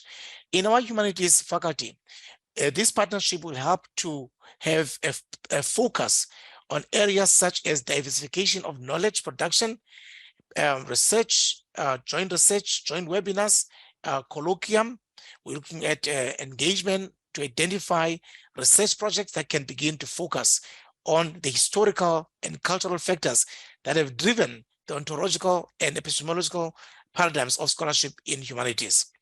From the Faculty of Law, also looking at issues such as considering developing such a chair of law of the sea and development, strengthen the work of law on development research network, introduce a stronger multidisciplinary approach to the Fish Force and One Ocean Hub research program, and open spaces for other players, including postgraduate students. We will consider also specific research area in environmental law. From the health faculties, one is looking at biostatistics, neurosciences, hearing research, microfluid, biochemical processing, physics and acoustics, neuroscience and neurocognitive psychology, and molecular biomedicine. We also have a Faculty of Engineering and the Built Environment and Technology. In this faculty, the gains we're looking at is sustainable forestry, environmental conservation, sustainable town planning and development, climate change and renewable energy, sustainable science and innovation, exploitation of deep sea minerals. From the education faculty, we're looking at science, mathematics, and technology education. We're looking at building dimensions of diversity in teacher education and also internationalization of teacher education. And from the natural science faculty, we are looking at fostering innovation and advanced materials, biodiversity and environmental stewardship, sustainable livelihoods, engineering, physics. With all these faculties joined together, and as a University of Nelson Mandela at Gqeberha, Eastern Cape, South Africa, we're looking forward to this launch in this partnership, and I'm pretty sure it's going to be a long-term partnership which will take us into higher heights. of academia. Thank you so much. Over to you, Chair. Thank you, Dr. Ronnie, for sharing your insights on the importance of research, publication, and education between us. Up next, we would like to invite some of our Chinese partnerships. And we have Huang Jinhui, the chairman of board of Yuanda International Accounting Network and chief partner of Yuanda Certified Public Accountants LLP. 好，各位参会的嘉宾，大家晚上好。我是利安达国际的董事局主席黄景辉。很高兴今天呢有这个机会呢，接受咱们温森仁教授的邀请，参加这个中非中心的正式成立。所以在此呢，我也祝贺浙江大学国际联合商学院中非中心的正式成立。那么我呢叫黄景辉啊，在1987年曾经在巴基斯坦工作2年，后来呢也到了非洲啊，在利比亚工作了4年。今天我想分享的主题呢，这个是非洲是利安达国际未来第3个5年战略发展规划的重点。那么主要呢介绍3方面的内容。首先我想跟各位分享一下利安达与利安达国际。那么利安达会计师事务所呢是1993年成立，今年呢已经25周年了。那么原来是原外经贸部，现在商务部的一家司局级的事业单位。那么19年呢以外经贸部托工，曾经也是国际第5大公司BDO 的成员所。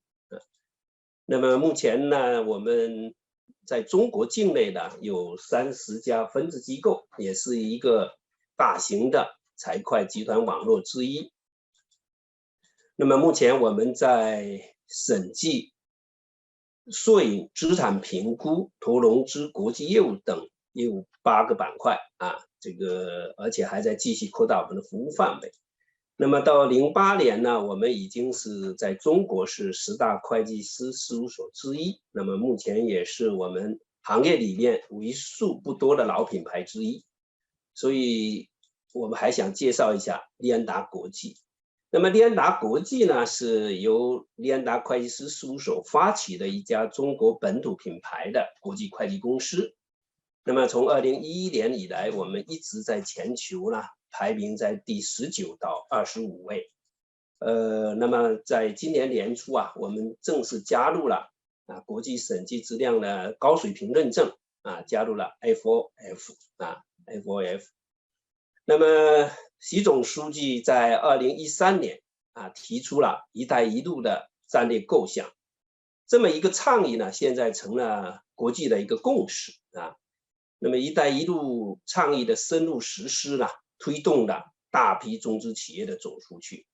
那么这些中资企业呢，在会计师、律师、税务师，特别是管理咨询方面，都有这个强大的需求成为了我们商务服务机构走出去的动力而且呢，也成为我们这个走出去的一个刚性需求刚性的需求。正是在这样的推动下，利安达国际呢，在2009年我们这个在北京正式启动以后，在2010年呢，我们在香港也成立了海外管理总部，正式呢利安达国际的起航。那么我们利安达国际的首批呢成员所就是由咱们中国内地、香港、澳门、新加坡、马来西亚、日本和柬埔寨作为发起的成员，都是来自亚洲。那么正是在一带一路的这个推动下呢，利安达国际的走出去国际化终于走上了快车道。那么之后呢，我们在全球5大洲呢不断的吸收成员所，而且这些成员所主要呢都是在一带一路的沿线上。所以截止到目前为止，利安达国际在全球50个国家已经设立了分支机构，并和30家这个咨询机构建立战略联盟。那么，并且在全球排名中，我们一直位列在20到25位。那么这样来讲呢，就是利安达国际，我们在全球和中国境内，我们现在呢有110家的分支机构，可以同时为我们的客户提供专业服务。那么在这里呢，其实利安达国际的知名度也得到提升，我们得到了马耳他总理的会见，得到了尼泊尔众议长的亲切接见，同时我们也得到了土耳其总统高级顾问的亲切接见。那么利安达国际成立呢，我们有3大愿景，一个是要打造品牌，一个是服务全球一体化经济，再一个呢就是培养高端的财税人才。那么走出去呢，我们的策略就是要依托我们所在国的驻外使领馆和中资企业协会，同时呢，为了更好服务客户，我们呢成立了利安达国际“一带一路”财税法律知识中心，为了培养高端人才，我们成立了利安达国际财税培训中心。同时呢，我们利安达国际呢，也从2017年开始，已经连续举办了5届“一带一路”商务服务论坛。17年我们在北京，那么18年呢，我们也在北京。那么2019年我们移师到迪拜。那么由于疫情的原因，2020年、2021年我们都是在北京举行了“一带一路”的这个商务服务论坛。今年呢，我们将在11月24号来举办。下面我想分享一下对中非合作的一个机遇和挑战的思考。那么总体来讲，我的思考就是说，现在变革中的机遇和挑战，对中非来讲，挑战增多，机遇不变。那么我想呢，挑战一个是新冠肺炎疫情的持续蔓延，第二个呢，大国的竞争，俄乌冲突加剧，引起了全球能源和粮食等危机。第三呢，就是各国将非洲作为争相合作的重要地区，政治风险呢确实加大了。第四个呢，是中国金融风险防控压力也影响了咱们中资企业的对外投资这是4点挑战。那么我认为机遇也还是不变的。一方面呢，是咱们中非经济体间的互补性，这个机遇不变。另外呢，是百年未有之大变局下，中非双方契合的重要战略机遇不变。另外呢，就是还有一个双方所释放的政策红利，我觉得这个机遇不变。所以呢，我也一直倡议咱们中非的企业特别是咱们中资企业，要提升经营能力、管理能力和抗风险能力，深化对非的投资。另外呢，要把这个投资带动贸易，贸易又引进投资，这么一个良性循环。同时我们要看到这个双方的合作，除了政府的功能以外，我觉得还得加强和深化企业之间的直接合作所以利安达国际我们在2012年在毛里求斯设立第1家非洲成员以来我们先后已经为30多家的央企、地方国企、上市公司和民营企业提供我们的专业服务。那么今年我们已经为南非、加纳、多哥、莫桑比克等5家中资企业提供了专业的服务。所以我觉得随着我们利安达国际在非洲布局的日益完善，我相信我们能够大幅度的提升我们的专业服务能力，为中资企业的平稳健康发展保驾护航。那么利安达国际在未来的3年我们未来5年我们把重心放在了非洲。那么计划做这么4件事，一个就是我们还要继续扩大在非洲的布局。目前我们在非洲已经有9个成员机构。那么计划在2023到2024年，我们还要在阿尔及利亚等11个国家建立成员机构。这样的话，我们在2024年底，利安达国际在非洲的成员机构将要达到20家。另外我们还要在利安达国际在非洲的成员中建立中国业务部。那么在我们第一批的中国业务部里面埃及已经率先成立了中国业务部。随后毛里求斯也成立了中国业务部。那么今年到明年，我们还要在南非、莫桑比克和安哥拉建立成员这个中国业务部。那么未来新成立的成员机构，我们至少要有1半以上的成员设立中国业务部，便于跟中国使领馆和中资企业的协调。第二个呢，我们跟中非民间商会合作我们设立了中非国际财税法律支持中心。那么这样的话，能解决由于这个中资企业在非洲文化差异等方面的一些问题困难这个我们现在正好在运作过程中。那么我们这财税支持小组，一方面呢是提供非洲财税资讯，进行日常的咨询，还有提供个性化应急解决的方案。同时呢，我们组织专题、专门、国别的研讨会，举办相关的活动。前不久我们已经完成了莫桑比克这个项目的支持活动。第4个呢，就是我们和上海国家会计学院合作设立留学生奖学金。那么在2021年，我们和上海国家会计学院呢签订了协议，为在援外项目下这个亚非拉这个留学生呢，我们提供了奖学金的资助。我们每年呢提供10万元，连续呢提供10年。那么呢，目的就是为了能够这个鼓励这些这个学习能力突出的留学生培养他们应用化、国际化、高端化而且我们还将为他们的游学、调研、实习提供帮助，加强和留学生的交流。各位朋友很高兴我觉得现在开放的世界已经使一国经济走向了世界经济。那么从全球的互相依赖的经济格局，已经出现了全球经济的一体化。所以呢，互利共赢呢，将成为影响当前世界经济格局的主要旋律。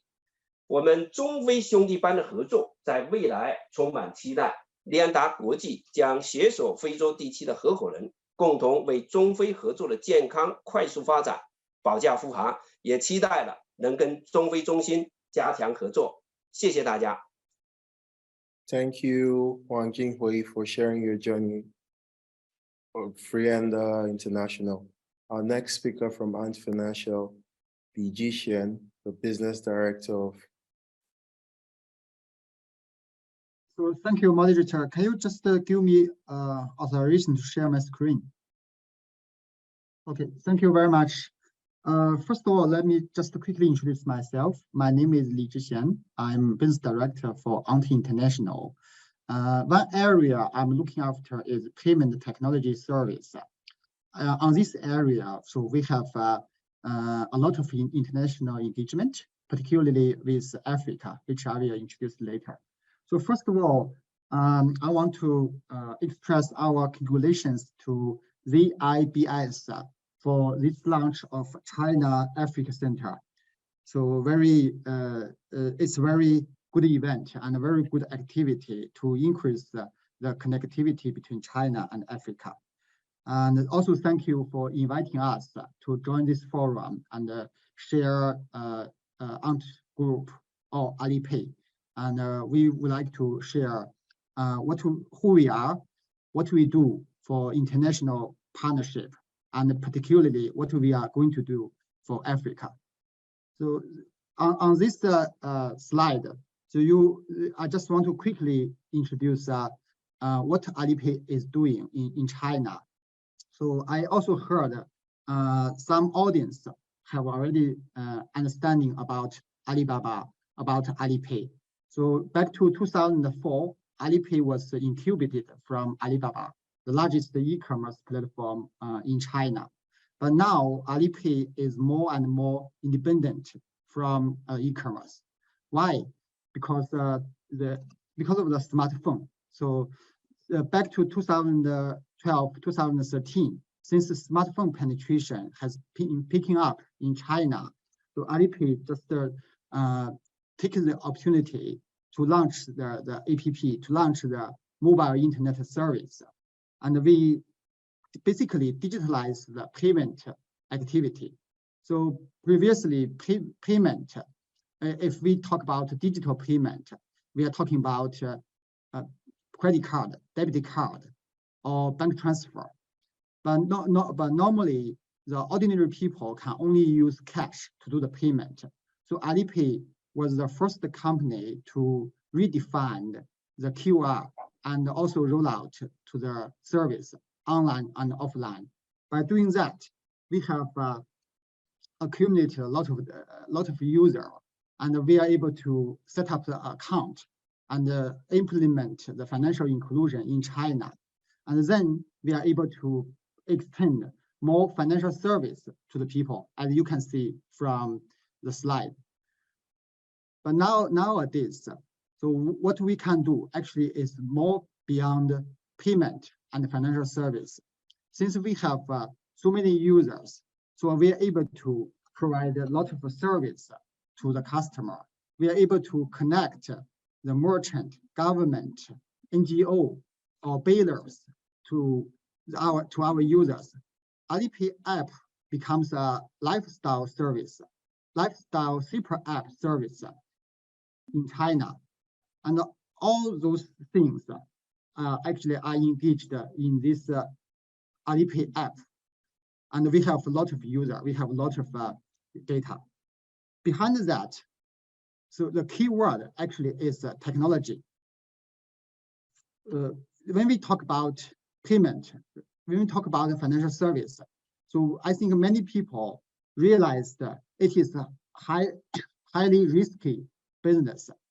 For instance, if we don't identify the risk in the transaction, or if we don't identify the fraud in the loan or in the wealth management, in the insurance service, the service cannot be sustainable.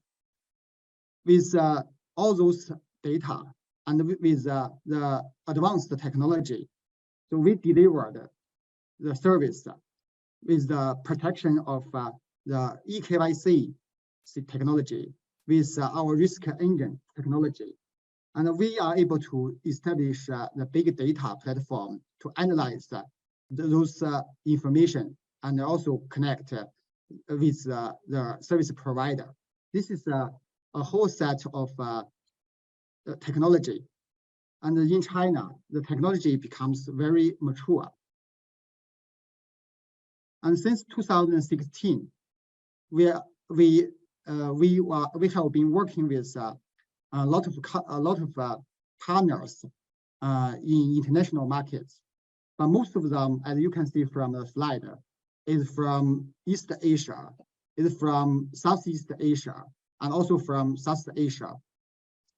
And when we collaborate with those partners, so what they have is user, because they are telco company, they are banks, but their service has been delivered to their customer in the traditional way. So with this technology provided by us, we are able to digitalize their service. I'll give you an example. Like in Philippines, we work with Globe, the largest telco in the country. And you know, the telco is basically selling airtime, selling SMS, selling data bundle to the customer. But normally, their selling channel is the offline kiosk, the shops. So, and the customer is paying cash to get the airtime.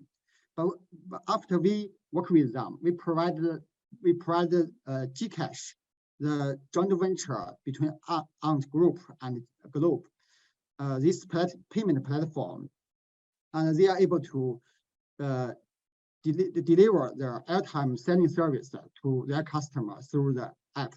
Basically, we digitalize their traditional business, but this is not the most important.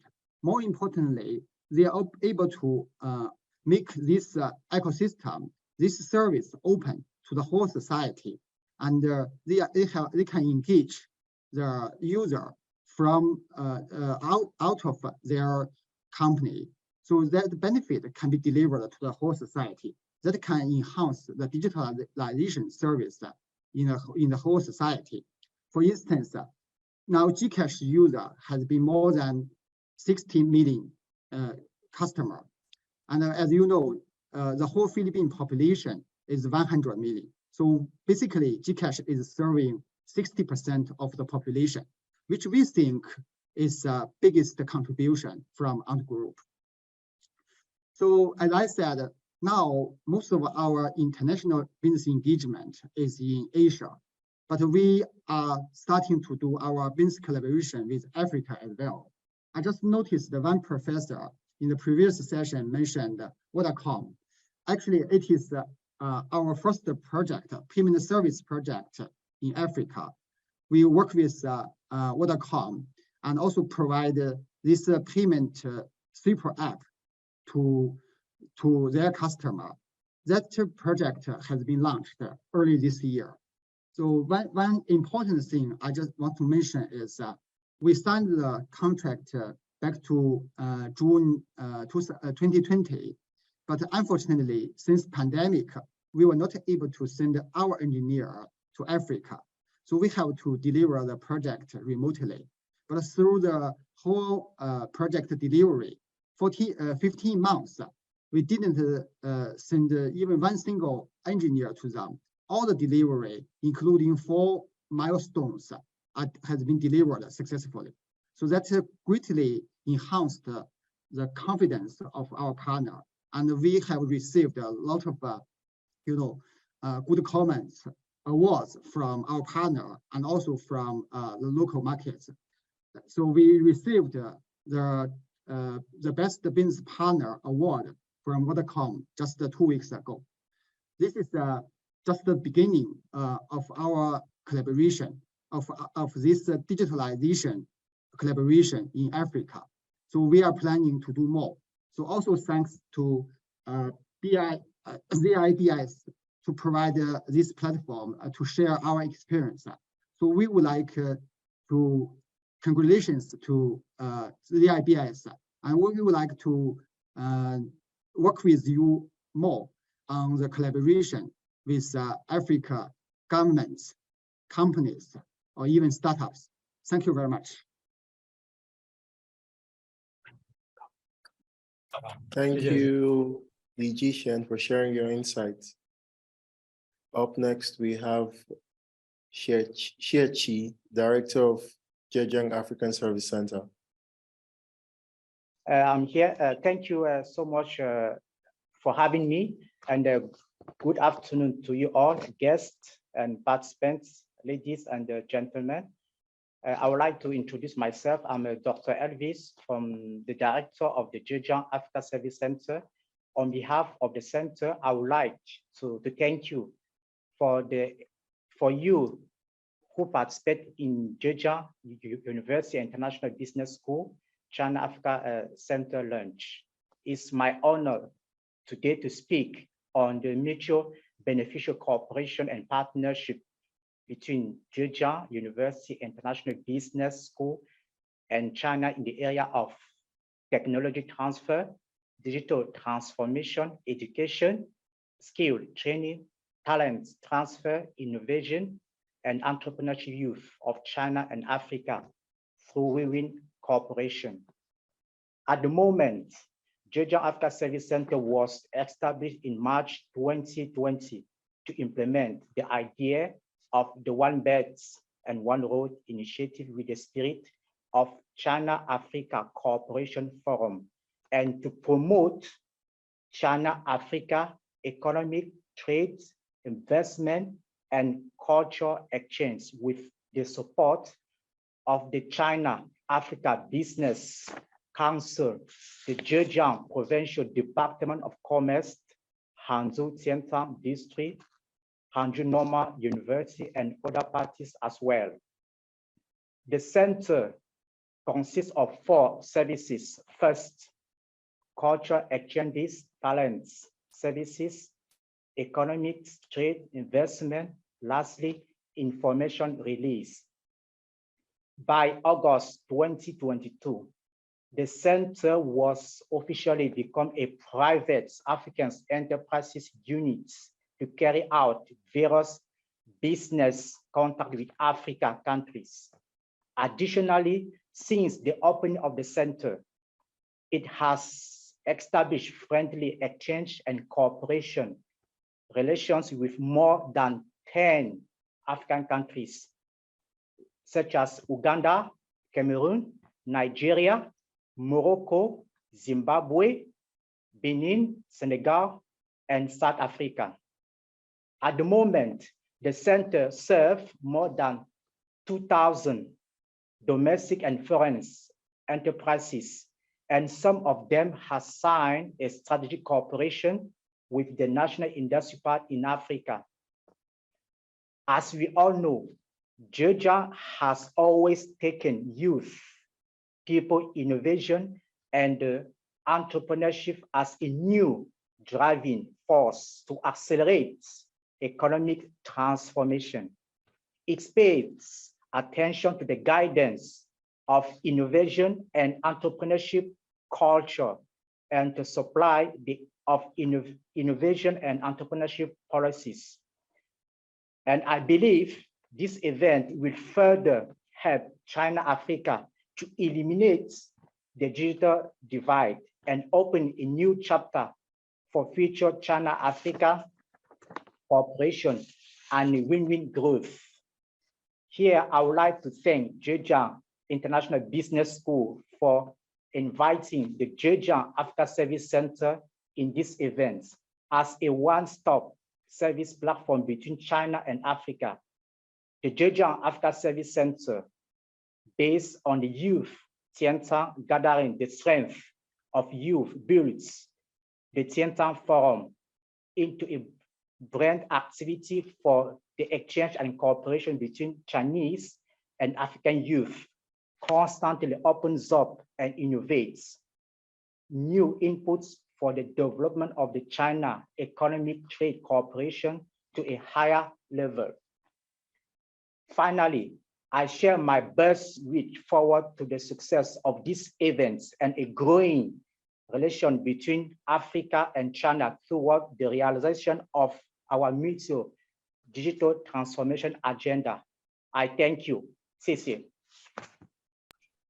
Thank you, Elvis.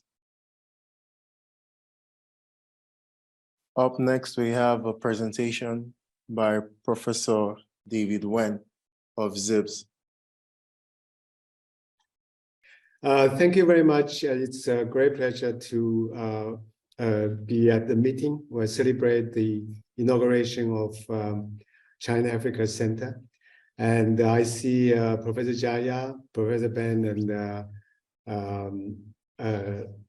and many people that actually contributed to this study, which is actually was a CBDC's role in promoting trade among BRICS countries, but I think it is similar in the case of Africa as a whole.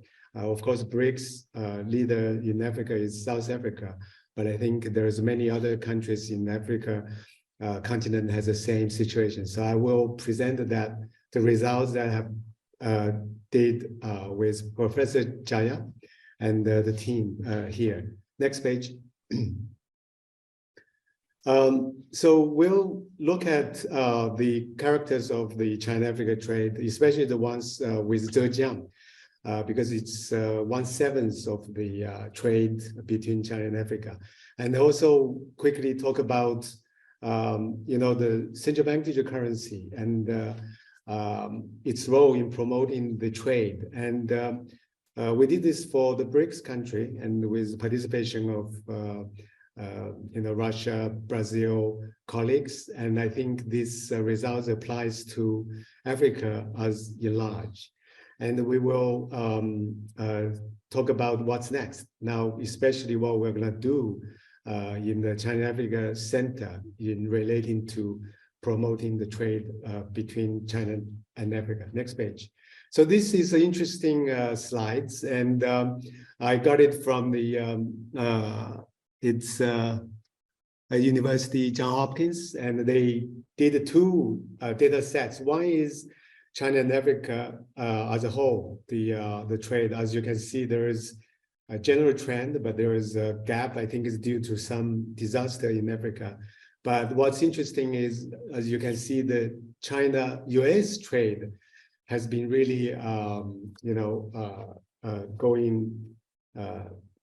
not going up compared with that of China. I think it's reflecting of the relationship between China and Africa as a whole, especially the economic relationship. I think this is important when we talk about promoting the trade, not using a kind of reserve currency that is now playing a very little role in the trade between China, Africa, and the US, but it should be more leveraging the trade among China and Africa, using that as a tool to really make the trade fairer, more transparent, less risky. Next page.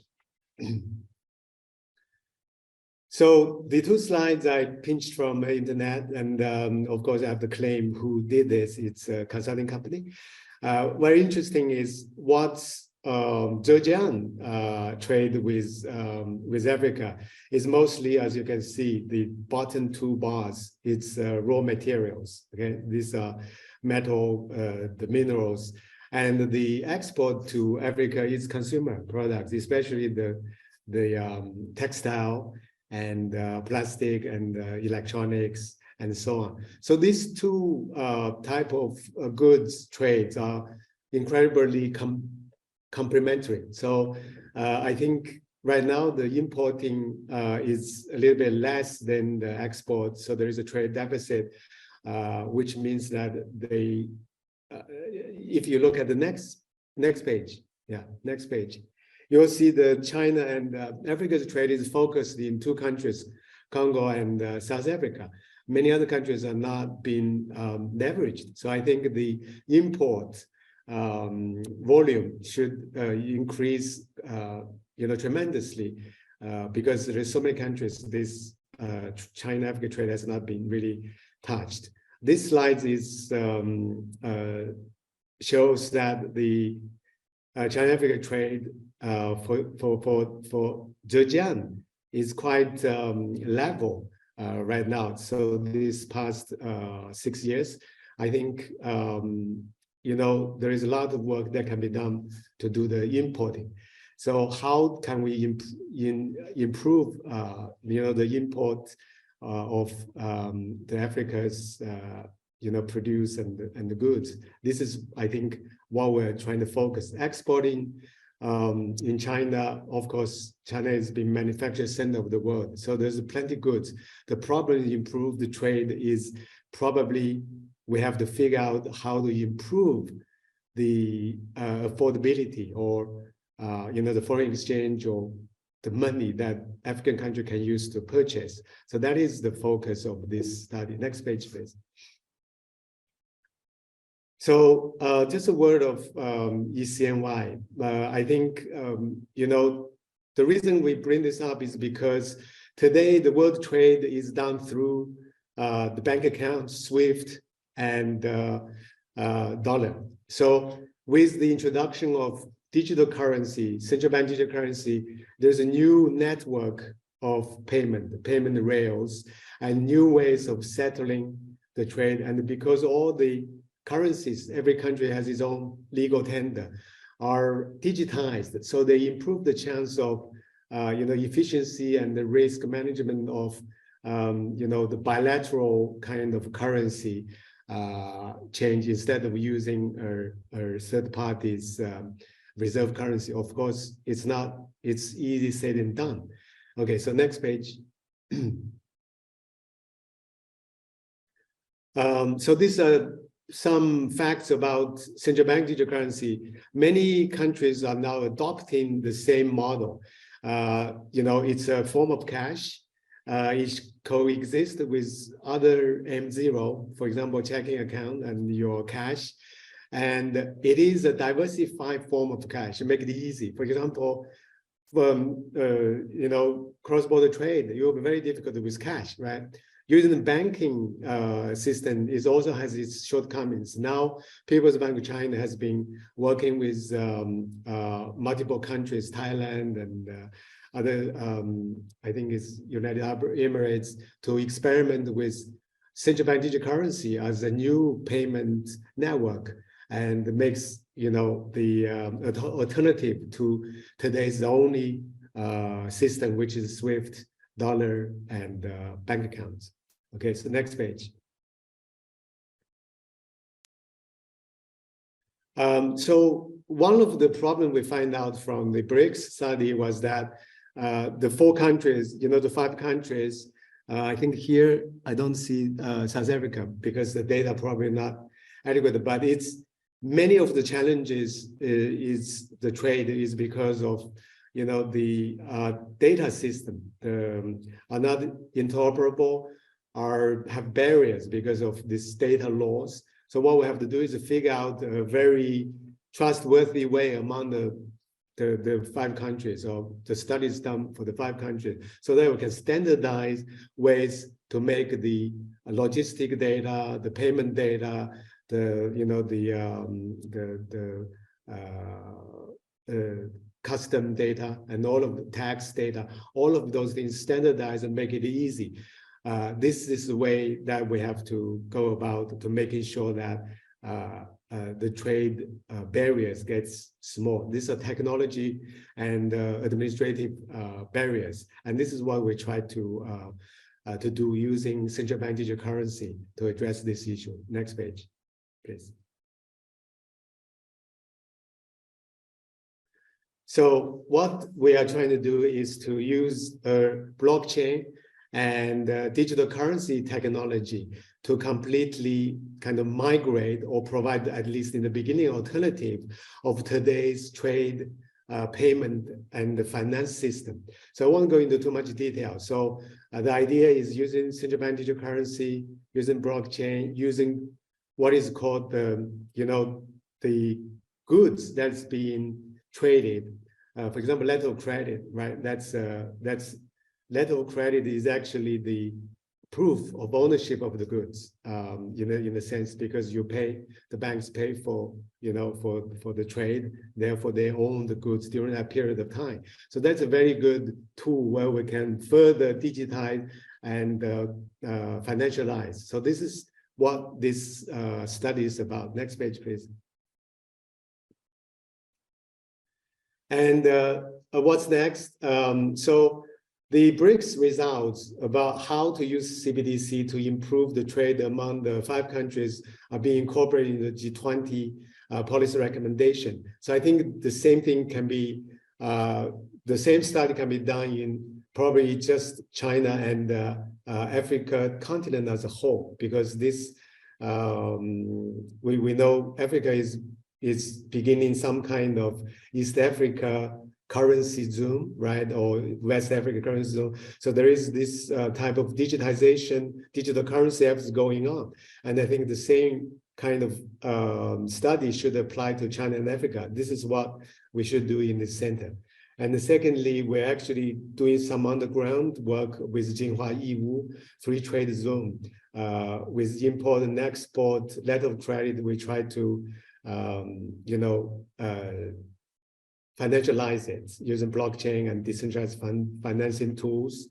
And then lastly, we should work with world bodies to promote the standardization service that can make sure those data are shared with a secure way. So that's what I can think of the research that we can do in this new Africa China Center. So that's concluded my presentation. Thank you. Thank you, Professor Wen, for introducing your groundbreaking project.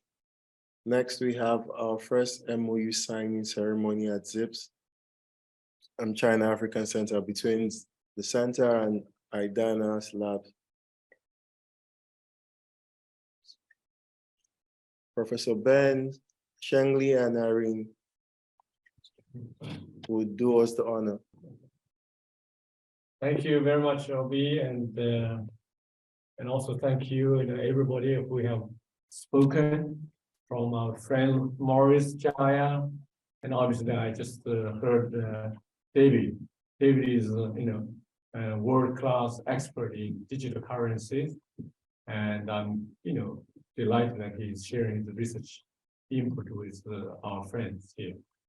And he's also our joint research Center director together with Benji and Jaya. So, and today we are very, very honored and delighted to sign an MOU with Daniel Labs and Irene. I was really appreciative of your sharing, and through our discussions, we're going to work between ourselves, the ecosystem of ZIBS and your ecosystem, so that we can promote research, talent cultivation, but also in general the ecosystem that you are building in Africa and we're building in China. We can connect. So very much appreciate that. So, and I have that MOU with me from short term to long term. So we have a big plan. So looking forward to working with you, Irene. Thank you very much. This is such a great moment for us.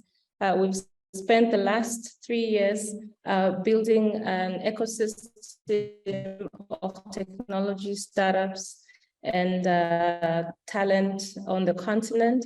So this partnership is very significant for us in now building a bridge between Africa and China.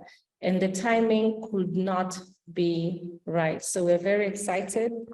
Here is showcase on the screen here.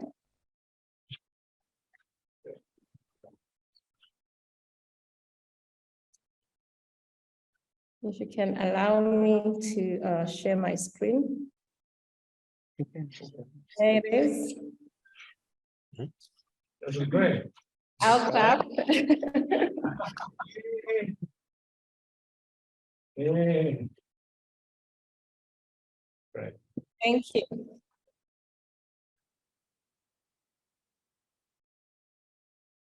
So we're truly looking forward to the next actions, and we'll keep sharing the journey so that next year this time we can look back and talk about the impact that we've created between this partnership.